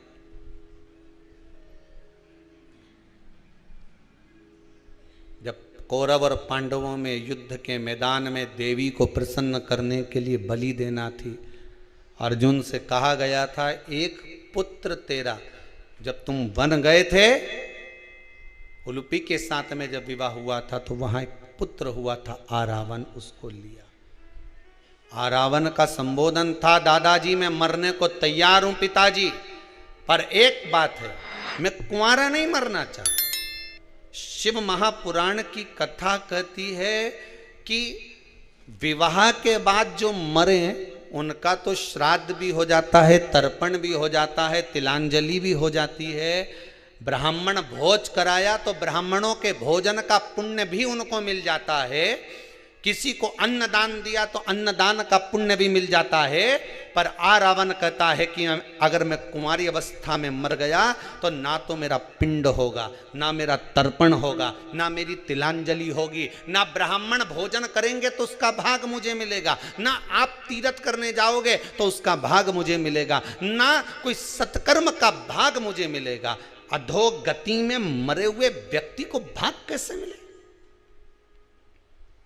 कुंवारी अवस्था में मरने वाले को क्या मिलेगा? ये कई लोग कह देते हैं हम तो बड़े परेशान हो गए, वो कोई 10वीं में पास नहीं हुआ, कहीं का 12वीं में फेल हो गया, कहीं कोई एग्जाम में बैठा था, कंपटीशन एग्जाम में बैठा था, कोई नौकरी की तैयारी कर रहा था, नहीं हुआ, मर गया। अरे भैया, सारे टिकट फुल हैं तो ट्रेन में चढ़ोगे तो बाथरूम में बैठना पड़ेगा। बोलो सही है कि गलत है? अरे जम के तो बोलो, सही है कि गलत है? अब बाथरूम में बैठकर जाना पड़ेगा और वहां भी धक्के खा रहे लोग, कह रहे चल बाहर निकलो, हमें अंदर जाना है। फिर बाहर निकला भैया, फिर टीसी, फिर चले गया। टीसी ने आवाज लगाई, चल निकाल बाहर। नहीं निकल, बाहर निकाल, नहीं निकल, निकल आई। कौन है अंदर? नहीं निकल।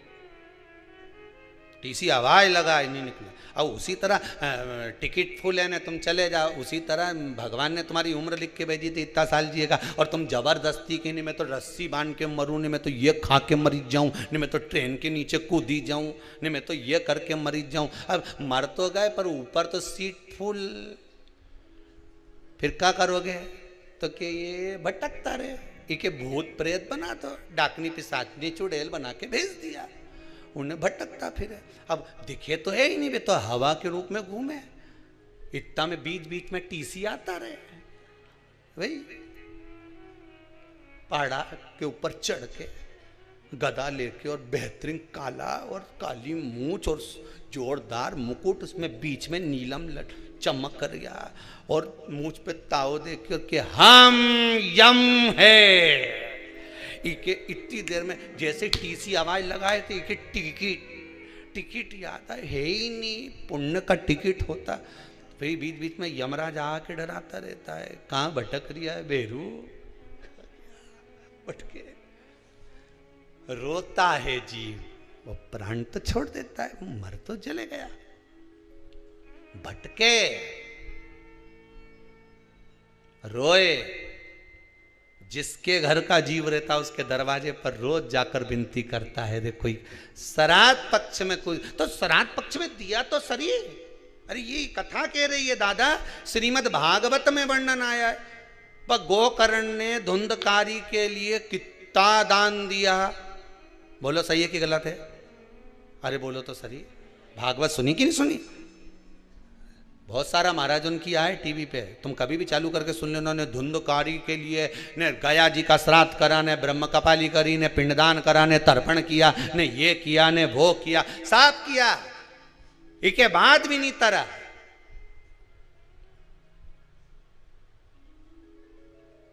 प्रेत की योनि में भटक रिया। तो गोकर्ण ने पूछा सूर्य नारायण भगवान से, ये तो बताओ ये भटके क्यों?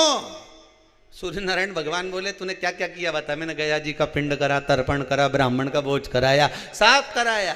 तो इसका नाम नहीं बोला क्या? नहीं बोला।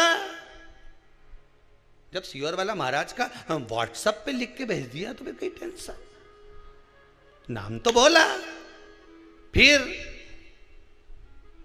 मोबाइल नंबर नहीं लिखा, नहीं लिख दिया, वे भी लिख दिया। फिर गोत्र तक गोत्र भी लिखा। बस सूर्य नारायण भगवान बोले कहीं ना कहीं गड़बड़ी जरूर है, पता करो कि गड़बड़ी कहाँ है। तो क्या समझ में ही नहीं आ रही है कि गड़बड़ी कहाँ है? नाम भी लिया। जब गया जी में पिंडदान करो, कहीं ब्राह्मण के भोजन कराओ तो हाथ में चावल जल वगैरह लेके संकल्प छोड़ो कि नहीं छोड़ो, नाम ये न गोत्र ये, और जो संकल्प दिया तो नाम गोत्र सब बोला। फिर क्यों नहीं तरा? सूर्य नारायण भगवान के चिंता लग गई तो वे नारायण भगवान के पास पहुंचे। नारायण जी से पूछा, प्रभु ये बताओ कि ये धुंधकारी तरे क्यों नहीं? इसका गया जी का श्राद्ध हो गया, इसकी ब्रह्म कपाली हो गई, ब्राह्मण का भोज हो गया, सब कुछ करा, गाय का दान भी करा, पर ये तरे क्यों नहीं? तो नारायण ने कहा हमारे नहीं समझ पड़ रही कि इतना गोत्र भी बोला, नाम भी बोला, कि पिताजी का नाम भी बोला, कि माता जी का नाम भी बोला, पर तरे क्यों नहीं? तब नारायण पहुंचे भगवान शंकर जी के पास में, हार हार। शंकर जी ने पूछा, भोलेनाथ जी से पूछा भगवान विष्णु ने, ये बताओ कि प्रभु ये धुंधकारी का नाम लिया, गोत्र लिया, गया जी का श्राद्ध करा, पिंडदान करा, ब्राह्मण भोज करा, सब कुछ करा, फिर ये तरे क्यों नहीं? शंकर भगवान ने उसी समय पर नंदी के बुलाया और नंदी के बुला के पूछा, इधर अरे नंदी, अब तू बता कि ये क्यों नहीं तरे? जितना निर्णय यमराज करता है उतना ही निर्णय नंदी करता है। नंदी ने कहा, प्रभु एक बात क्यों, थोड़ी अंदर की बात है।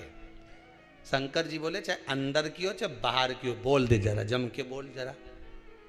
तो नंदी ने तुरंत कहा, प्रभु बात इतनी सी है कि जब जब पिंडदान करा, जब जब तर्पण करा, जब जब ब्राह्मण भोजन कराया, जब जब तिलांजलि करी गई, तब धुंधकारी का नाम धुंधकारी बोला गया। ठीक है, गोत्र आत्मदेव का बोला गया, आत्मदेव का पुत्र था ना, आत्मदेव का बोला गया। फिर गलती कहां हो गई? नंदी बोले गलती ये हो गई कि इसकी सहेली की संतान थी और उसकी गोदी लेके आ गई थी पैसा दे के। बोलो सही है कि गलत है? गोदी लेकर आ गई थी पैसा दे के। गोत्र बोलना था सहेली का, बोला जा रहा था इधर का, इसलिए तर नहीं पाया, इसलिए नहीं तरा, मोक्ष नहीं मिला। अब जितने लोगों ने भी व्हाट्सएप पे नाम लिखा ने गोत्र लिख के भेजा, अच्छे से भेजा है नहीं भाई, नहीं तो बाद में क्यों, हमने तो यज्ञ में भेजा था और सीवर वाला मिश्रा जी ने 24,000 श्लोक की आहुतियाँ छुड़वाई, ने 21 ब्राह्मण के बुलाया, ने खूब आहुतियाँ दिलवाई। इसके बाद भी कहीं का बोले कि अभी भी तुम्हारे यहाँ पितृदोष रह गया तो फिर समझ लेना। इसलिए निवेदन है, ये 7 दिन कथा चल रही है, बहुत सावधानी से जिन जिन ने नाम भेजा, गोत्र लिख कर भेजा, सही भेजा। तो 21 ब्राह्मण जो यज्ञ कर रहे हैं, सवेरे उठकर वो लोग सबसे पहले संकल्प देते हैं गोत्र का कि आज इनकी आहुति है। तुम्हारे धन की मूलता नहीं है, उन जीवों को तारने की मूलता है।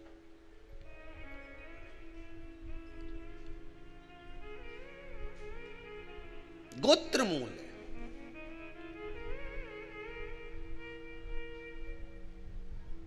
और जो गोत्र नहीं जानते उनसे तो हम इतना ही कहेंगे कि शिव जी का नाम ले लीजिए।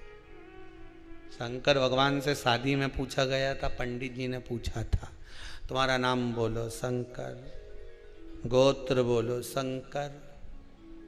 पंडित जी बोले, कुछ खा पी के आए हो क्या? शंकर जी बोले मुस्कुरा के, जरूरत ही नहीं अपने, तो अपने जरूरत ही नहीं, तो क्या कुछ पिए विए हो क्या? शंकर जी बोले, वो तो कब से पी रहे हैं, कब से, जिंदगी हो गई साहब, राम नाम का भर भर प्याला खूब पिया। और जो एक बार भगवान के नाम का प्याला पी ले वो तो वैसे ही अलमस्त रहे, वैसे ही अलमस्त। हमसे ही लोग कहते हैं, काय सीवर वाला महाराज तुम जब देखो जब मुस्कुराता ही हुआ दिखता हो, ऐसा क्यों? पिए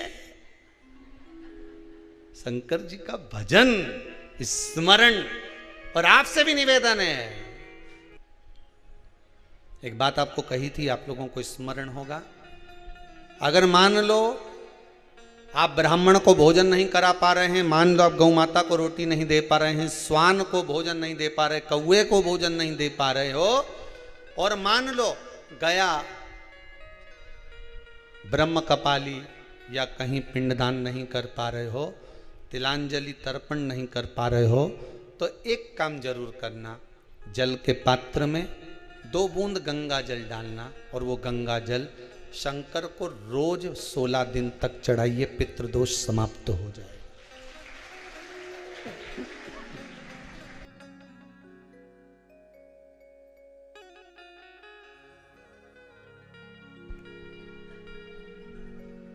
पितृदोष समाप्त हो जाए।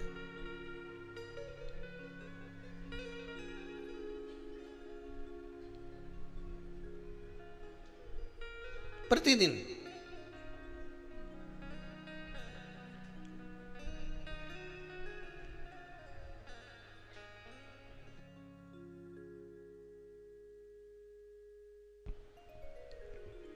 सोलह दिन तक प्रतिदिन चढ़ाई।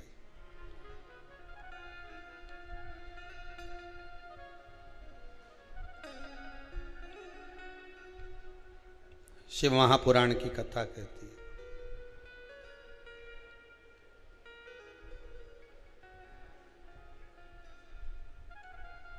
अर्धनारीश्वर भगवान का दर्शन कर कर जो ब्रह्म उत्पन्न हुआ,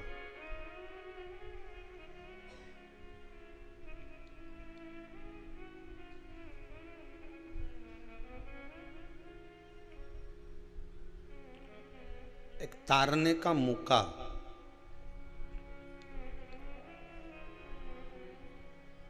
अपने पूर्वजों को पार लगाने का मौका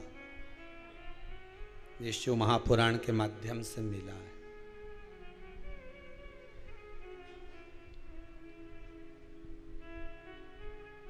भगवान ने कृपा करी है, विश्वनाथ ने, शंभु ने।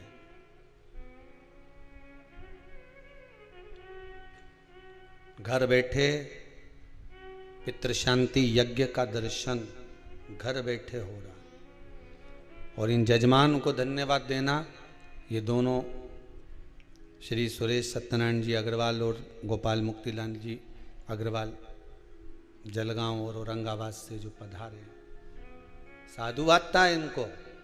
तो इतना जनमानस को देश और विदेश में बैठे हुए ना जाने कितने जीवों को पार लगा देंगे साहब। और आपको भी धन्यवाद देता हूं जो आपने अपनी अपनी टीवियों की वॉल्यूम बढ़ाकर, आवाज तेज कर कर जो पूरे वायुमंडल में शिव पुराण को, शंकर की कथा को, जनमानस तक जो जीव चले गए वो अपनों को नजर नहीं आते, पर वायु के रूप में ना जाने छोटे छोटे कण के रूप में रहते हैं। उनके कानों में ये सब बोधन जब जाता है तो तर जाते हैं।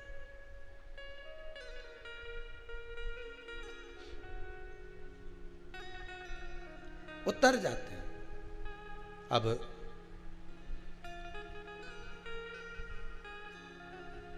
शिव महापुराण की कथा में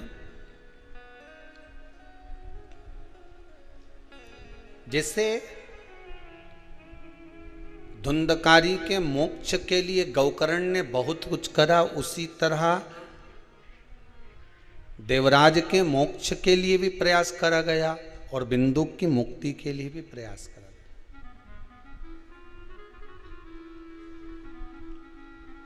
चंचुला देवी काशी में जाकर निवेदन करती है देवाधिदेव महादेव से कि प्रभु मेरा पति प्रेत योनि में पड़ा हुआ, पितृदोष है, ये आपको कैसे मालूम पड़ेगा?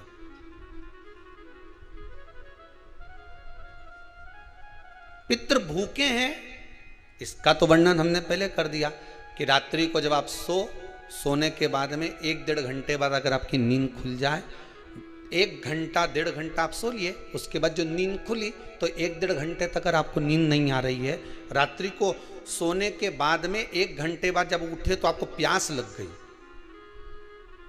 भूख लगने लगी, प्यास लगने लगी कि मेरे को पानी पीना पड़ेगा, घबराहट हो रही, पानी पीना पड़ेगा। 1-1.5 घंटे सोने के बाद अचानक नींद खुले और आपको प्यास लगे, समझ लेना आपके पितृ भूखे हैं और प्यास है।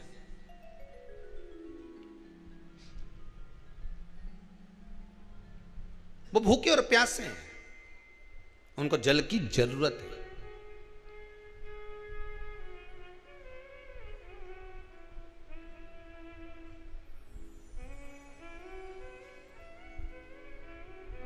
किसी भी नदी में, सरोवर में, कुंड में, बावड़ी में, तालाब में, आप तीर्थ में जाकर जब स्नान करते हैं तो स्नान करने के बाद एक काम का नियम बना लो कि अपने हाथ की अंजलि में जल लेकर अपने पूर्वजों को देना है।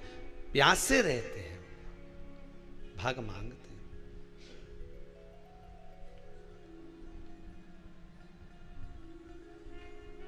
भाग प्राप्त करना। 3 वृक्ष पितरों के तुल्य हैं। नैमिषारण्य की कथा में भी कहा था 3 वृक्ष पितरों के तुल्य हैं। पहला पीपल, दूसरा वट वृक्ष, तीसरा बेलपत्र का वृक्ष। ये पितरों के तुल्य हैं। अगर आपको रात्रि में नींद नहीं आ रही है, ऐसा लगता है कि रात्रि को 1 घंटा 1.5 घंटा सोने के बाद कुछ गलत गलत विचार आने लगते हैं, नींद सुबह 3 बजे तक 4 बजे तक नहीं आती, 4 बजे के बाद फिर नींद आती है, तो एक प्रैक्टिकल जरूर कर कर देखना। एक प्रैक्टिकल करने में क्या जाता है, प्रयास करने में क्या कुछ जाता है क्या? प्रैक्टिकल कर कर देखना कि कहीं सियोर वाला महाराज झूठ तो नहीं बोल रहा, तो प्रैक्टिकल करने में कुछ नहीं जाए। 1 लोटा पानी लो, उसमें थोड़ा सा कच्चा दूध डाल लीजिए, श्राद्ध पक्ष चल रहा है, बेलपत्री का पेड़ या पीपल का पेड़ या बट का पेड़, इन पेड़ के नीचे ले जाकर उस दूध को दोपहर में सुबह 10 बजे से लेकर 12 बजे के बीच में ले जाकर चढ़ा दीजिए।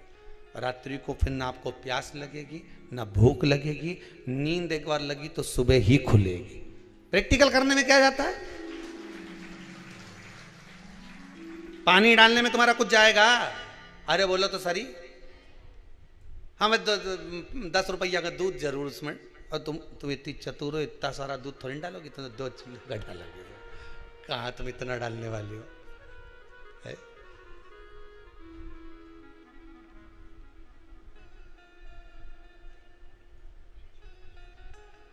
कहा बहुत चतुर चतुर लोग हो रहे संसार में हो। भले पूजन पाठ नहीं करे, पर कहीं का एकदम मिलने आ जाए ना, क्या अम्मा जी है क्या पाठ कर रही है, फिर वो भी बैठ गई तुरंत, अभी तो सोई थी,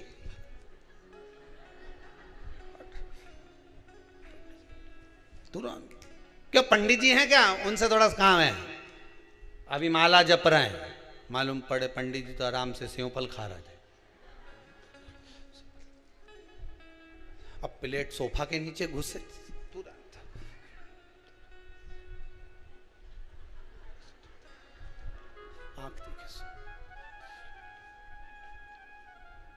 प्रैक्टिकल करने में क्या जाता, कुछ भी नहीं बिगड़ेगा। ये तो बस जल डालोगे तुम्हारा ही कुछ अच्छा हो सकता है, बाबा की कृपा है।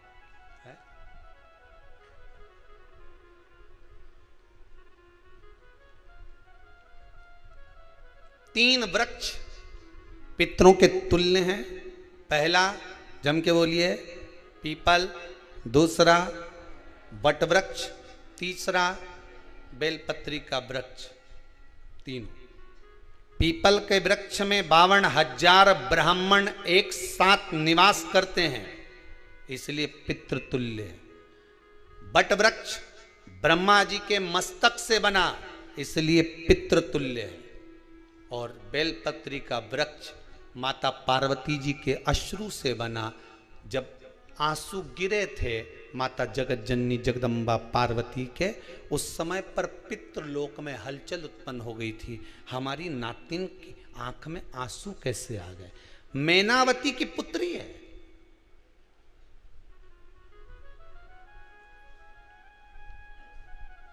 पितरों की नातिन, इसकी अश्रु कैसे गिर गए? पार्वती जी ने कहा ये आंसू नहीं, मेरा पुण्य भाग प्रकट करती हूं बेलपत्री के रूप में। तो पितरों ने वर दिया था कि ये बेलपत्री का वृक्ष हमारा आशीर्वाद है, इसके नीचे अगर कोई दीप लगाता है, शिव को स्पर्श कर चढ़ाता है, उसके पितरों की शांति होगी। हम स्वयं उसको आशीर्वाद देने के लिए पधारेंगे। बेलपत्र का वृक्ष पितृतुल्य।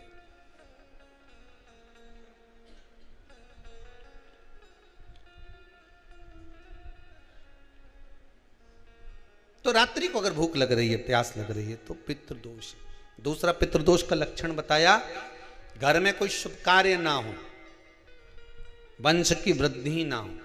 1 रुपये कमाओ, 1.25 रुपये खर्च हो रहे हैं, पैसा 10 जगह से कमाई आ रही है पर घर में टिक नहीं पा रही है, आया गया, पितृदोष है। जरा सी कटोरी पड़ी है, उसके पीछे विवाद चालू हो जाए, पानी ढुल गया उसके पीछे विवाद हो जाए, या छोटी छोटी बात में घर में क्लेश मचा हुआ है, पितृदोष है। समझ लो हमारे पूर्वज हमसे खुश नहीं, प्रसन्न नहीं।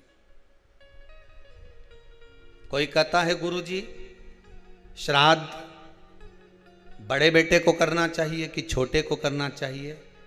शिव महापुराण की कथा कहती है अगर जायदाद का पूरा हिस्सा बड़े ने लिया हो और तुमने अपनी माता का दूध ना पिया हो तो एक ही को कर लेने दो। अगर माता का दूध पिया है और अगर एक अंगूठी भी ली है, जरा सा एक कपड़ा भी अगर सास का लिया है, तो श्राद्ध तो तुझे करना ही पड़ेगा, करना ही पड़ेगा। तूने मेरा दूध पिया है तो बिल्कुल जम के तो बोलो। अगर तुमने उनका कुछ खाया है तो अब एक काम और हो सकता है, गुरुजी वो श्राद्ध अगर हम नहीं करें और बड़े भैया करें और हम उन्हीं के यहाँ चले जाएं तो चले जा, मना कौन कर रहा है? पूड़ी का तेल तू ले जा, खीर का दूध 2 थैली तू खरीद के ले जा। जितना वहां वो सेवा करे उतनी सेवा तुम करो। गलत है क्या? जायदाद का भी तो हिस्सा किया था। सुई की नोक के बराबर नहीं धुआं ने, ईंट इधर खसकी है तो हमारी इधर खसका दीजिए। हमारी बसियत में इतना लिखा है तो फिर बसियत में ये भी लिख के जाना चाहिए था। मैं तो क्यों सबके, तुम डरो मत ही रहे एक भी। जब छोरा छोरी के जब सब सामान प्रॉपर्टी दो ना, जमीन दो ना, जायदाद दो ना, सारा सामान छोरा छोरी के दो, तो उनके लिख के भी जाओ कि हमारी श्राद्ध कर दे अच्छे से, नहीं तो भूतड़ी बन के सताऊंगी।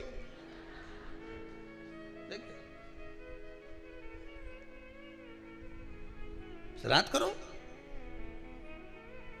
कितना दिया तुमको? बोलो, ईमानदारी से बोलना, कितना दिया? ढेरों। और एक बात बहुत अच्छे से कहूंगा, आप लोगों के जीवन में उतरे। अगर मायके में भाई, मायके में भाभी, मायके के लोग अगर आपके माँ बाप का श्राद्ध नहीं करते हैं तो बेटी भी अपने माता पिता का श्राद्ध कर सकती है। उसने भी दूध पिया है अपने माता पिता का, पर वो श्राद्ध का भोजन कौन कराएगा? बेटी का पुत्र हो, बेटी की पुत्री हो, वो कराए। और नाम वो नाना नानी का ले ले, करे।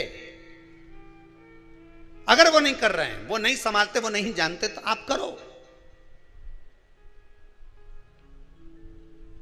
तो करे। 2 भाग होते हैं। जब एक रोटी गाय के मुख में दी जाती है, गाय के मुख में जब हम रोटी देते हैं, एक रोटी जब देते हैं, या तो गाय के मुख में 16 श्राद्ध में जब रोटी देते हैं तो रोटी को बीच में से तोड़कर, रोटी का जो भाग होता है उसको, मतलब ऊपर से फुलका का परत नहीं निकालना है। रोटी जो सीधी सीधी है ना, जैसे ये रोटी है तो इसको बीच में से तोड़ लिया, 2 भाग विभाजित कर लिया, नीचे वाले भाग में भी थोड़ा सा गुड़ शक्कर रख लिया, ऊपर वाले भाग में भी गुड़ शक्कर रख लिया, एक के ऊपर एक रोटी को रख लिया, वो गाय को दी। तो अपन श्राद्ध पक्ष में 2 पूड़ी का प्रमाण है कि गाय को 2 रोटी दी जाती है, कुत्ता को 2 रोटी दी जाती है। 2 पूड़ी रख के देते नहीं देते? आप लोग तो देते होगे। 2 पूड़ी के ऊपर पूड़ी रखकर, थोड़ा सा मीठा रखकर, नमकीन रखकर, कुत्ते को भी देते, 2 पूड़ी तोड़कर कागा को भी देते। 2 पूड़ी का प्रमाण कहां से आया? 2 भाग रोटी के टुकड़े का प्रमाण कहां से आया? श्राद्ध पक्ष में ही ऐसा क्यों किया जाता है? बाकी के समय पर तो कोई ऐसा 2 पूड़ी का प्रमाण ही नहीं, पर श्राद्ध पक्ष में ये क्यों कहा जाता है कि पूड़ी के ऊपर पूड़ी रख दे, उसमें मीठा रख दे, खीर शक्कर रख दे, गाय को दिया, कुत्ते को दिया, कागा को दिया, ऐसे क्यों कहा जाता है? उसका कारण क्या होता है? उसका केवल एक कारण है, जो नारी ने भोजन का निर्माण करा है, जो घर की बहू भोजन बनाई है, जो घर की बेटी ने भोजन बनाया है, घर की माता ने भोजन बनाया है। महाराज, पिता पुरुष एक कुल को तारता है, बेटी 2 कुल को तारती है। जब श्राद्ध पक्ष में 2 भाग रोटी के कर गाय को देती है तो 1 भाग तो उसके ससुराल वालों को मिलता है।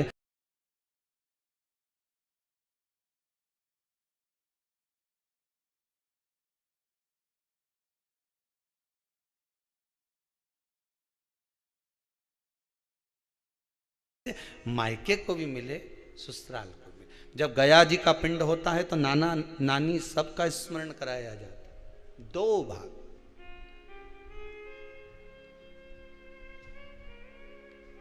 पुण्यता प्राप्त। अब लोगों को मालूम तो है नहीं कि 2 फूड़ी क्यों रखते हैं, उसका कारण वर्णित है शास्त्रों। दोनों पक्ष तारने के लिए, दोनों पक्ष का स्मरण कराने के लिए। महाराज बिंदु प्रेत योनि में पड़ा, चंचुला देवी उनके मोक्ष का प्रयोजन कर रही है, प्रयास कर। क्या करा जाए कि इनको मोक्ष मिल जाए? कहा शिव महापुराण की कथा। पार्वती मैया की सहेली बन गई और पार्वती मैया ने शिव महापुराण में प्रेत योनि से मुक्त होने के लिए कहा, तुम रुका जी के यहाँ जाओ, देवऋषि नारद के पास जाओ। नारद जी ने तुमरुका जी के पास भेज दिया। क्यों? नारद जी जानते हैं मैं कथा नहीं कह सकता, मैं कथा सुन सकता हूं पर कह नहीं सकता। कहने के लिए मुझे बैठना पड़ेगा, सुनने के लिए हो सकता है कि मैं चले जाऊं, वापिस आकर बैठ जाऊं।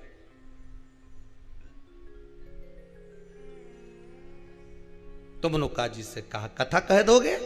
हाँ, कहने में क्या दिक्कत है, मेरे पति को प्रेत योनि से मुक्त करना है।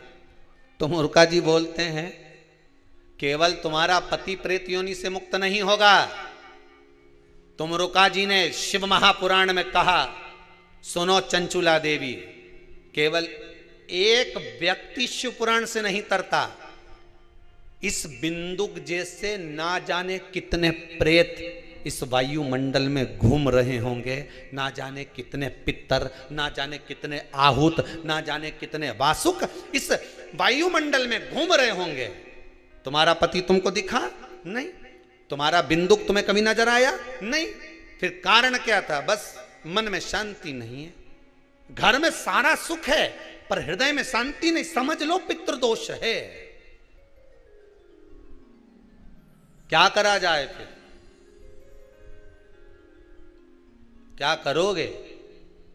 महाराज हृदय शांति, हृदय शांति। केवल एक अकेला बिंदुक शिव महापुराण की कथा सुनकर नहीं तरेगा।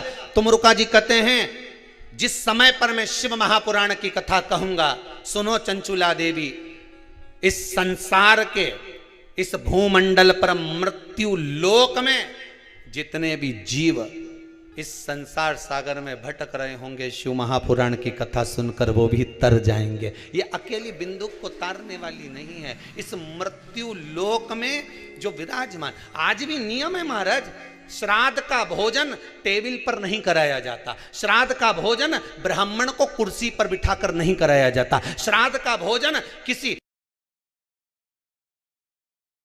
जाता। श्राद्ध का भोजन आज भी प्रमाण है कि ब्राह्मण के लिए भूमि पर आसन लगना चाहिए और जमीन पर बैठकर कराना चाहिए।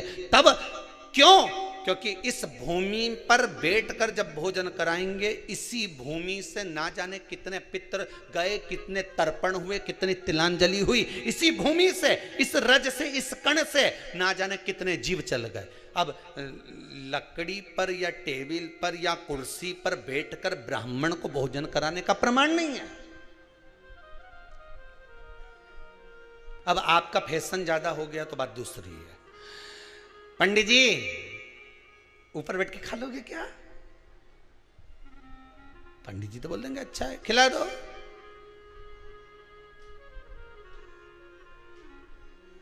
ऊपर बैठ के क्यों? वो झुकने में थोड़ी सी कमर लचक जाए, क्योंकि खीर परसेगी तो झुकना पड़ेगा। अब ब्राह्मण अगर भोजन करने आसन पर बैठेगा, तुम अगर थोड़ा झुककर परसोगी, ब्राह्मण के सम्मुख में आप थोड़ा सा भोजन कराते समय झुकोगी। जरा विचार करिए, यशोदा मैया के घर में संतान नहीं थी। यशोदा जी श्रावण के महीने में श्रावणी करने आए हुए ब्राह्मण को मात्र खीर परोसने के लिए गई थी। 52 साल की उम्र थी, संतान का सुख नहीं दिख रहा था, खीर परोसने के लिए गई। उतनी देर में ब्राह्मणों ने देखा इनके घर में संतान नहीं है, पुत्र भव कह दिया। और यशोदा जी के पति श्री नंदराय जी कह रहे हैं कि बाबा मैं 60 का या 55 की, बाल हो गए धोले और तुम कह रहे हो पुत्र होगा, कहां से होगा? ब्राह्मण कहते हैं ब्राह्मण जब भोजन करता है, भोजन करते समय जब वर देता है, वो वर गलत नहीं हो सकता, कहीं से भी आएगा, पर छोरा तो आएगा। और आया, कहीं से भी आया, पर पुत्र आया, क्योंकि आशीर्वाद दिया था। श्राद्ध पक्ष का भोजन टेबल पर नहीं, कुर्सी पर नहीं, श्राद्ध पक्ष का भोजन ब्राह्मण को आसन लगाकर जमीन पर कराना चाहिए, भूमि पर।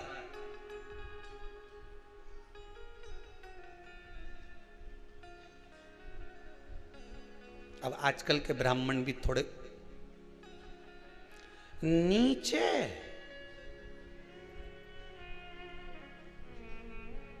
अगर हम टेबल पे ही जिम लें तो जी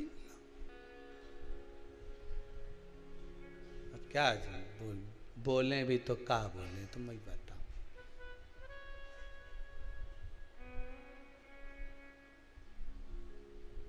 थोड़ा सा भाग भूमि का हो महाराज,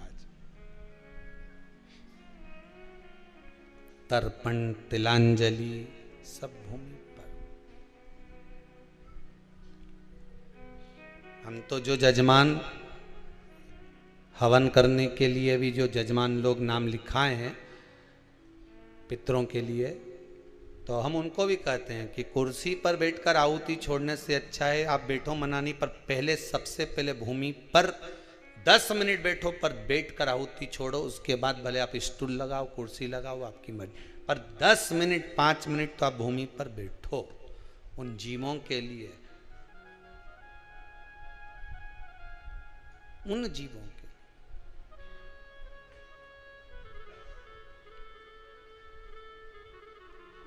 जजमान कौन बनेगा? तो कहा जजमान बनाना है। हाँ, चंचुला देवी बोली मैं पोथी का पूजन कर, वो करोगी पूजन, पूजन कोई भी कर सकता है, मना नहीं, पर कोई जोड़ा तो, जोड़ा किसको बुलाया? शंकर और पार्वती से निवेदन किया, भूत भावन भूतेश्वर से, मेरे ओघड़ी, मेरे दयालु, मेरे दाता। कितना सुंदर व्याख्यान है भागवत जी में। जब धुंधकारी को मोक्ष नहीं मिला तब भगवान विष्णु ने भगवान शंकर से कहा कि मोक्ष क्यों नहीं मिला? गोत्र जम के बोलो गड़बड़ था। यहां बिंदु को मोक्ष नहीं मिल रहा तो भगवान शंकर आ रहा है, भगवान शिव। हम तो कहेंगे इस श्राद्ध पक्ष में घर में बैठकर श्री शिवाय नमस्तुभ्यम थोड़ा जप लिया करो। शंकर अच्छे अच्छे पितरों को, पूर्वजों को ताड़ देते हैं। शिव किसी भी देवताओं की कथा में सुना कि इन देवता का प्रेतों से पाला था? कभी सुना आपने कि भगवान विष्णु की शादी जब माता लक्ष्मी जी से हुई, भगवान कृष्ण का विवाह जब रुक्मणी जी से हुआ, राम जी का विवाह जब माता सीता जी से हुआ, किसी ने सुनाया हो तुमको कि उसमें भूत गए थे, प्रेत गए थे, डाकनी गई सी, पिशाचिनी गए, चुड़ैल गई, कोई गया भूत प्रेत? अरे बोलो तो सरी, नहीं गया नहीं। केवल एक देवता ऐसे हैं जिनकी शादी में भूत भी गए, ने प्रेत भी गए, ने डाकनी, ने पितर, ने ये देव, ने वो देव, सब आ गए। शंकर भगवान ने किसी भी वीआईपी को नहीं बुलाया। तो शंकर भगवान ने कहा मेरे को होना ही नहीं वीआईपी ने। 2 घंटा तक ने पेंसिल से लाइन खींचे, उनका डब्बा भरे, नहीं तो धागा से ऐसे करके दमदमी मई बन के आए, तो क्या फायदा है? शिव जी बोले ये फालतू का मेरे को नहीं चाहिए वीआईपी। एकदम ने पटली डालने में 4 घंटा लगा दिया और बैठ तो। अब इतना वीआईपी आए तो इनके वीआईपी ट्रीटमेंट दिया जाए। बोलो सही है कि गलत है? साहब वीआईपी साहब आया, इन्हें बिठाए ने कुर्सी पे बिठाओ ने, इनका लाड प्यार करो ने, इसने करो साहब, भोजन यहीं ले दूं कि थाली लगा के ला दूं कि अब भी खा लो साहब, नहीं भोजन नहीं करो तो पानी पतासा खा लो, नहीं खाओ तो गुपचुप खा लो। तो वीआईपी के वीआईपी जैसा चाहिए। शंकर भगवान बोले हम तो कोई वीआईपी नहीं, हमारी शादी हो रही देखो, यहाँ तो ना घोड़ी ना बैंड ना बाजा, यहाँ तो नंदी पे हम बैठे, वो भी ओंद है उल्टे, नंदी का मुंह इधर, शंकर जी का मुंह उधर। पूछ भी लिया कि तुम उल्टे क्यों बैठे हो, शंकर जी बोले हमारा कोई रिश्तेदार नहीं है तो बारात कैसे देखेंगे, आगे से नंदी देखेगा पीछे से हम देखेंगे, तो उल्टे बैठे उस पे भी। अब ये संबंध यहाँ हमें वीआईपी नहीं। सारा दूल्हा होन तैयार होने जाए तो मोर तो रंगी उरंगी लगा के जाए, गले में मोती की माला ने, 2-4 दिन तक हाथ में बांध बुंदा के ने उनका बन्ना बन्नी गाए। इका कौन गाया हमारे शमशान में? बोलो तो सही, शिव जी तो शमशान में रहते हैं, माँ कौन बन्ना बन्नी गाने जाता? तुमने आज तक कहीं सुना कि शमशान में लोगों ने बन्ना बन्नी गाया हो? बन्ना जी इंदी दिल्ली जाना जी, माँ से बन्नी लाना जी, कोई गाया? बोल 4 घंटा तक मैं बैठ के गाया सो, तो कोई जाए शमशान में ढोलक पेटी लेने पहुंच जाए? अरे बोलो तो सही, कोई शमशान में जाके गाया आज तक? नहीं। कभी तुमने मूड बना लो, ऐसा मन बनाओ कि छोरा की शादी होगी तो मैं तो शमशान में जाके बन्ना बन्नी गाऊंगी, कोई बना है? कोई नहीं गाया। अब शिव जी का ब्याह में तो माँ कोई बन्ना बन्नी हो है, जितना भी मुर्दा है लोग बेचारा आंसू ढलका है। अब शंकर जी भी मन में सोचे हमारा ब्याह 3 दिन बाद काय को रोई दिया यहाँ आके, कौन गाय माँ? तो शंकर जी बोले हमारे यहाँ वीआईपी नहीं चले हो, हम तो जैसा वैसा की वैसे ही चले। ठीक, अब चले तो उनने वही जटा जूट बांध बुंदा के और बढ़िया रक्षाला पहन के बस में असमी लपेटे को चल दिए। अब इनके यहाँ तो बैंड बाजा वाले भी ऐसा नहीं थे कि यही बैंड चाहिए, हमारे तो यही मनी बड़नागर का चाहिए, कि उज्जैन का चाहिए, कि दिल इंदौर का चाहिए, कि वहाँ का बैंड वीआईपी। अपने यहाँ तो छोरा की शादी हो तो पहले बैंड छाटे हैं, कौन सा बैंड वाला होना चाहिए। अब इनने तो बैंड बाजा भी नहीं छाटा, इनने तो नंदी के कह दिया ना भृंगी के बुला ही ले, और भृंगी ने सरंगी साहब के बुला लिया। जो उन्होंने चिल्लाना चालू करा ने, कहीं ना तो बैंड बजे ना बाजा बजे, ने जो भूतनी चिल्लाए।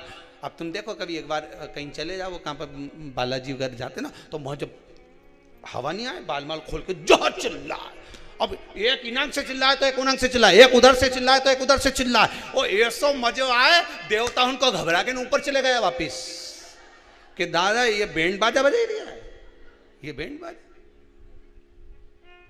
अब तुम्हारे बीच में कहीं की बैठी हो, तुम जितने बैठे हो ना, तुम्हारे बीच में कहीं की बैठी हो रही है एकदम चिल्लाती, अब जितनी यहां बैठी रहती भग लगा सारी, दादा इसके क्या हो गया?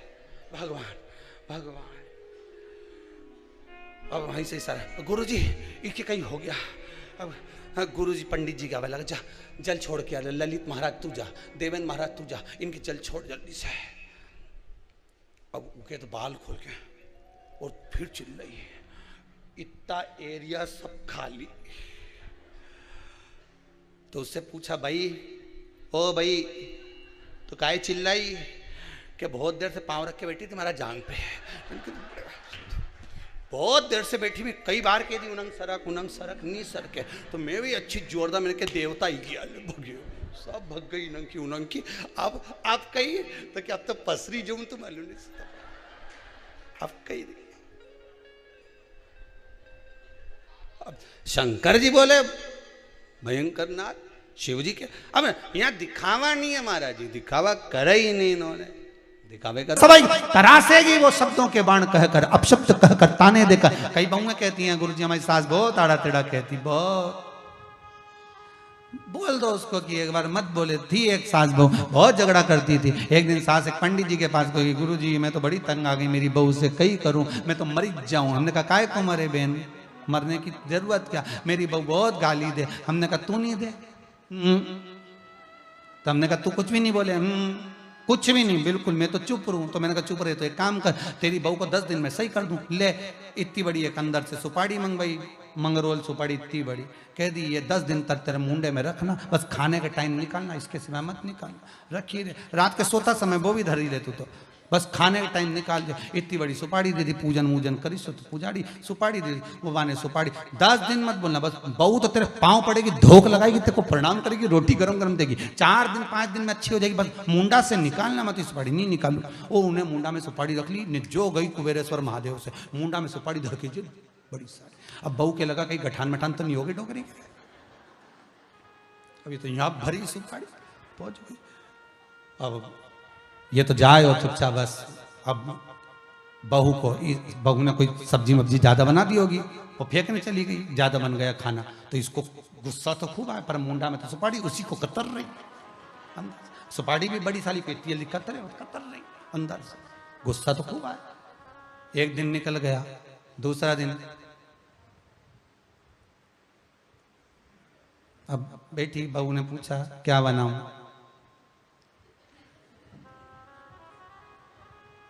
तो बोले उसने मन से बनाया आज इडली सांभर। अब डोकरी तो खाती नहीं थी इडली सांभर, इसे पसंद है, और उन्हें तो सब निपटा गई जोरदार, और सब बना के मम्मी के कमरे में लाके इडली सांभर बनाया, मम्मी रखा तुम्हारा खा लो। अब सास ने बोला था खाए, जब ही मुंडा से निकाली चढ़ गई, भूखे मारे से खाना करे खाई, फिर मुंडा में सुपारी रख ली। 3 दिन 2 दिन तक बहू ने अपशब्द भी कहे, ताने भी दिए, बोली भी खूब बोली, पति को भी बोली, जो बोलना था बोला था। अब ये बोली तो कुछ नहीं, क्योंकि इसको गुस्सा है तो सुपारी कतर ले बस। 4 दिन निकल गए, बहू को लगा कि मेरी सास को बुरा लग गया कि मैं सवेरे लेट उठती हूँ 8:30 बजे तक, तो आज बेचारी सवेरे उठ गई 6:30 बजे, झाड़ू माड़ू लगा लोगों के, मम्मी के कमरे में जाकर देखा तो मम्मी तो सो रही थी, लेटी तो उठ के उसने, क्योंकि सास को मालूम है ये उठेगी 8:30 बजे तक, तो मैं 6:30 मैं क्यों जल्दी उठूँ 7 बजे तक, तो वो उठा के पोछा मोछा झाड़ू लगा लोगों के, और आज तो सवेरे ठाकुर जी की सेवा पूजन करके डोकरी के घर में कमरा में चाय ले गई। डोकरिया के मालूम पड़ा सियोर वाला महाराज ने जरूर कुछ करा।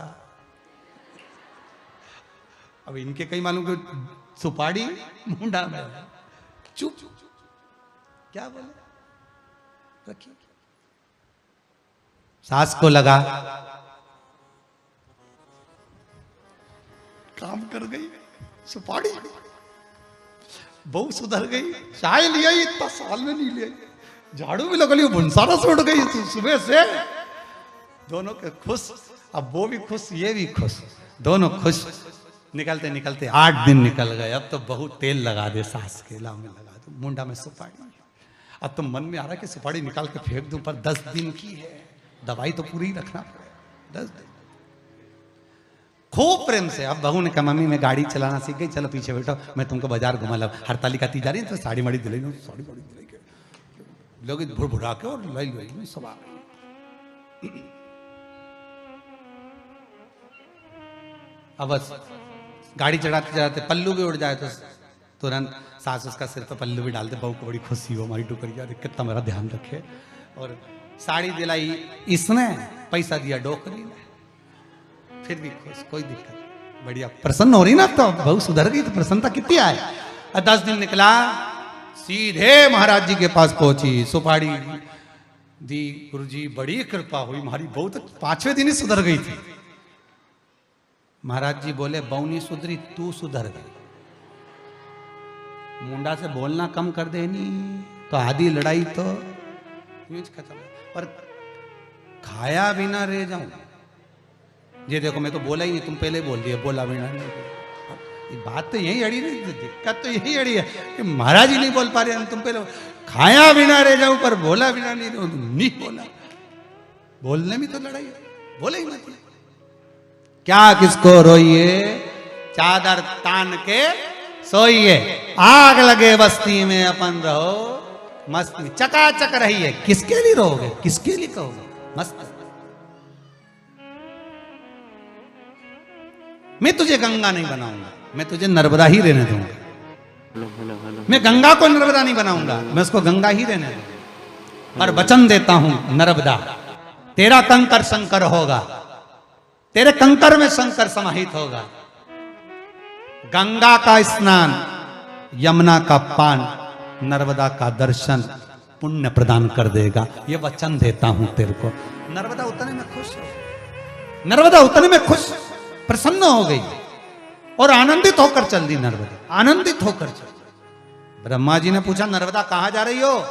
नर्मदा जी कहती हैं आज मुझे वर मिल गया। ब्रह्मदेव जो आप नहीं दे पाए वो भगवान शिव ने दे दिया। अच्छा वर वही की वही था जो ब्रह्मा दे रहे थे, बस शंकर जी ने समझा, भोला समझा कर दिया, वासुकी नाग समझा कर दिया, वासुकी नाग को कर। आज भोलापन कितना था वासुकी नाग का कि माता ने, कद्रू देवी ने, माता ने अगर आज श्राप दे दिया तो चिंता में वासुकी नाग पड़ गए कि इनको बचाया कैसे जाए, इनको बचाने का तरीका क्या, इनको कैसे बचा सकते, किस तरह से बचा सकते। चित्त वृत्ति में कारण क्या हो सकता, कैसे बचाया जाए, क्या करा जाए।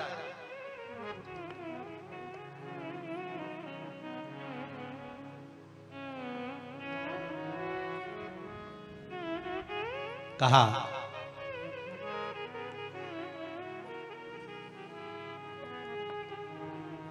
वासुकी नाग ने अपनी बहन से कहा, बहन मनसा सुनो, ए जरत्कारु सुनो, कुछ ऐसी कृपा करना जिस समय सर्पों की आहुतियां डल रही हो, जिस समय पर सर्पों की आहुतियां डाली जा रही हो, जन्मे जय सर्प यज्ञ कर रहे हो, तब कोई ऐसा हो जो इस सर्पों की आहुतियां को बचा ले। मैं माता को नहीं समझा सकता, पर कोई ऐसा हो जो सर्प आहुतियां बचा। ठीक है, आस्तिक मुनि को भेजा, अगर नदी तालाब बावड़ी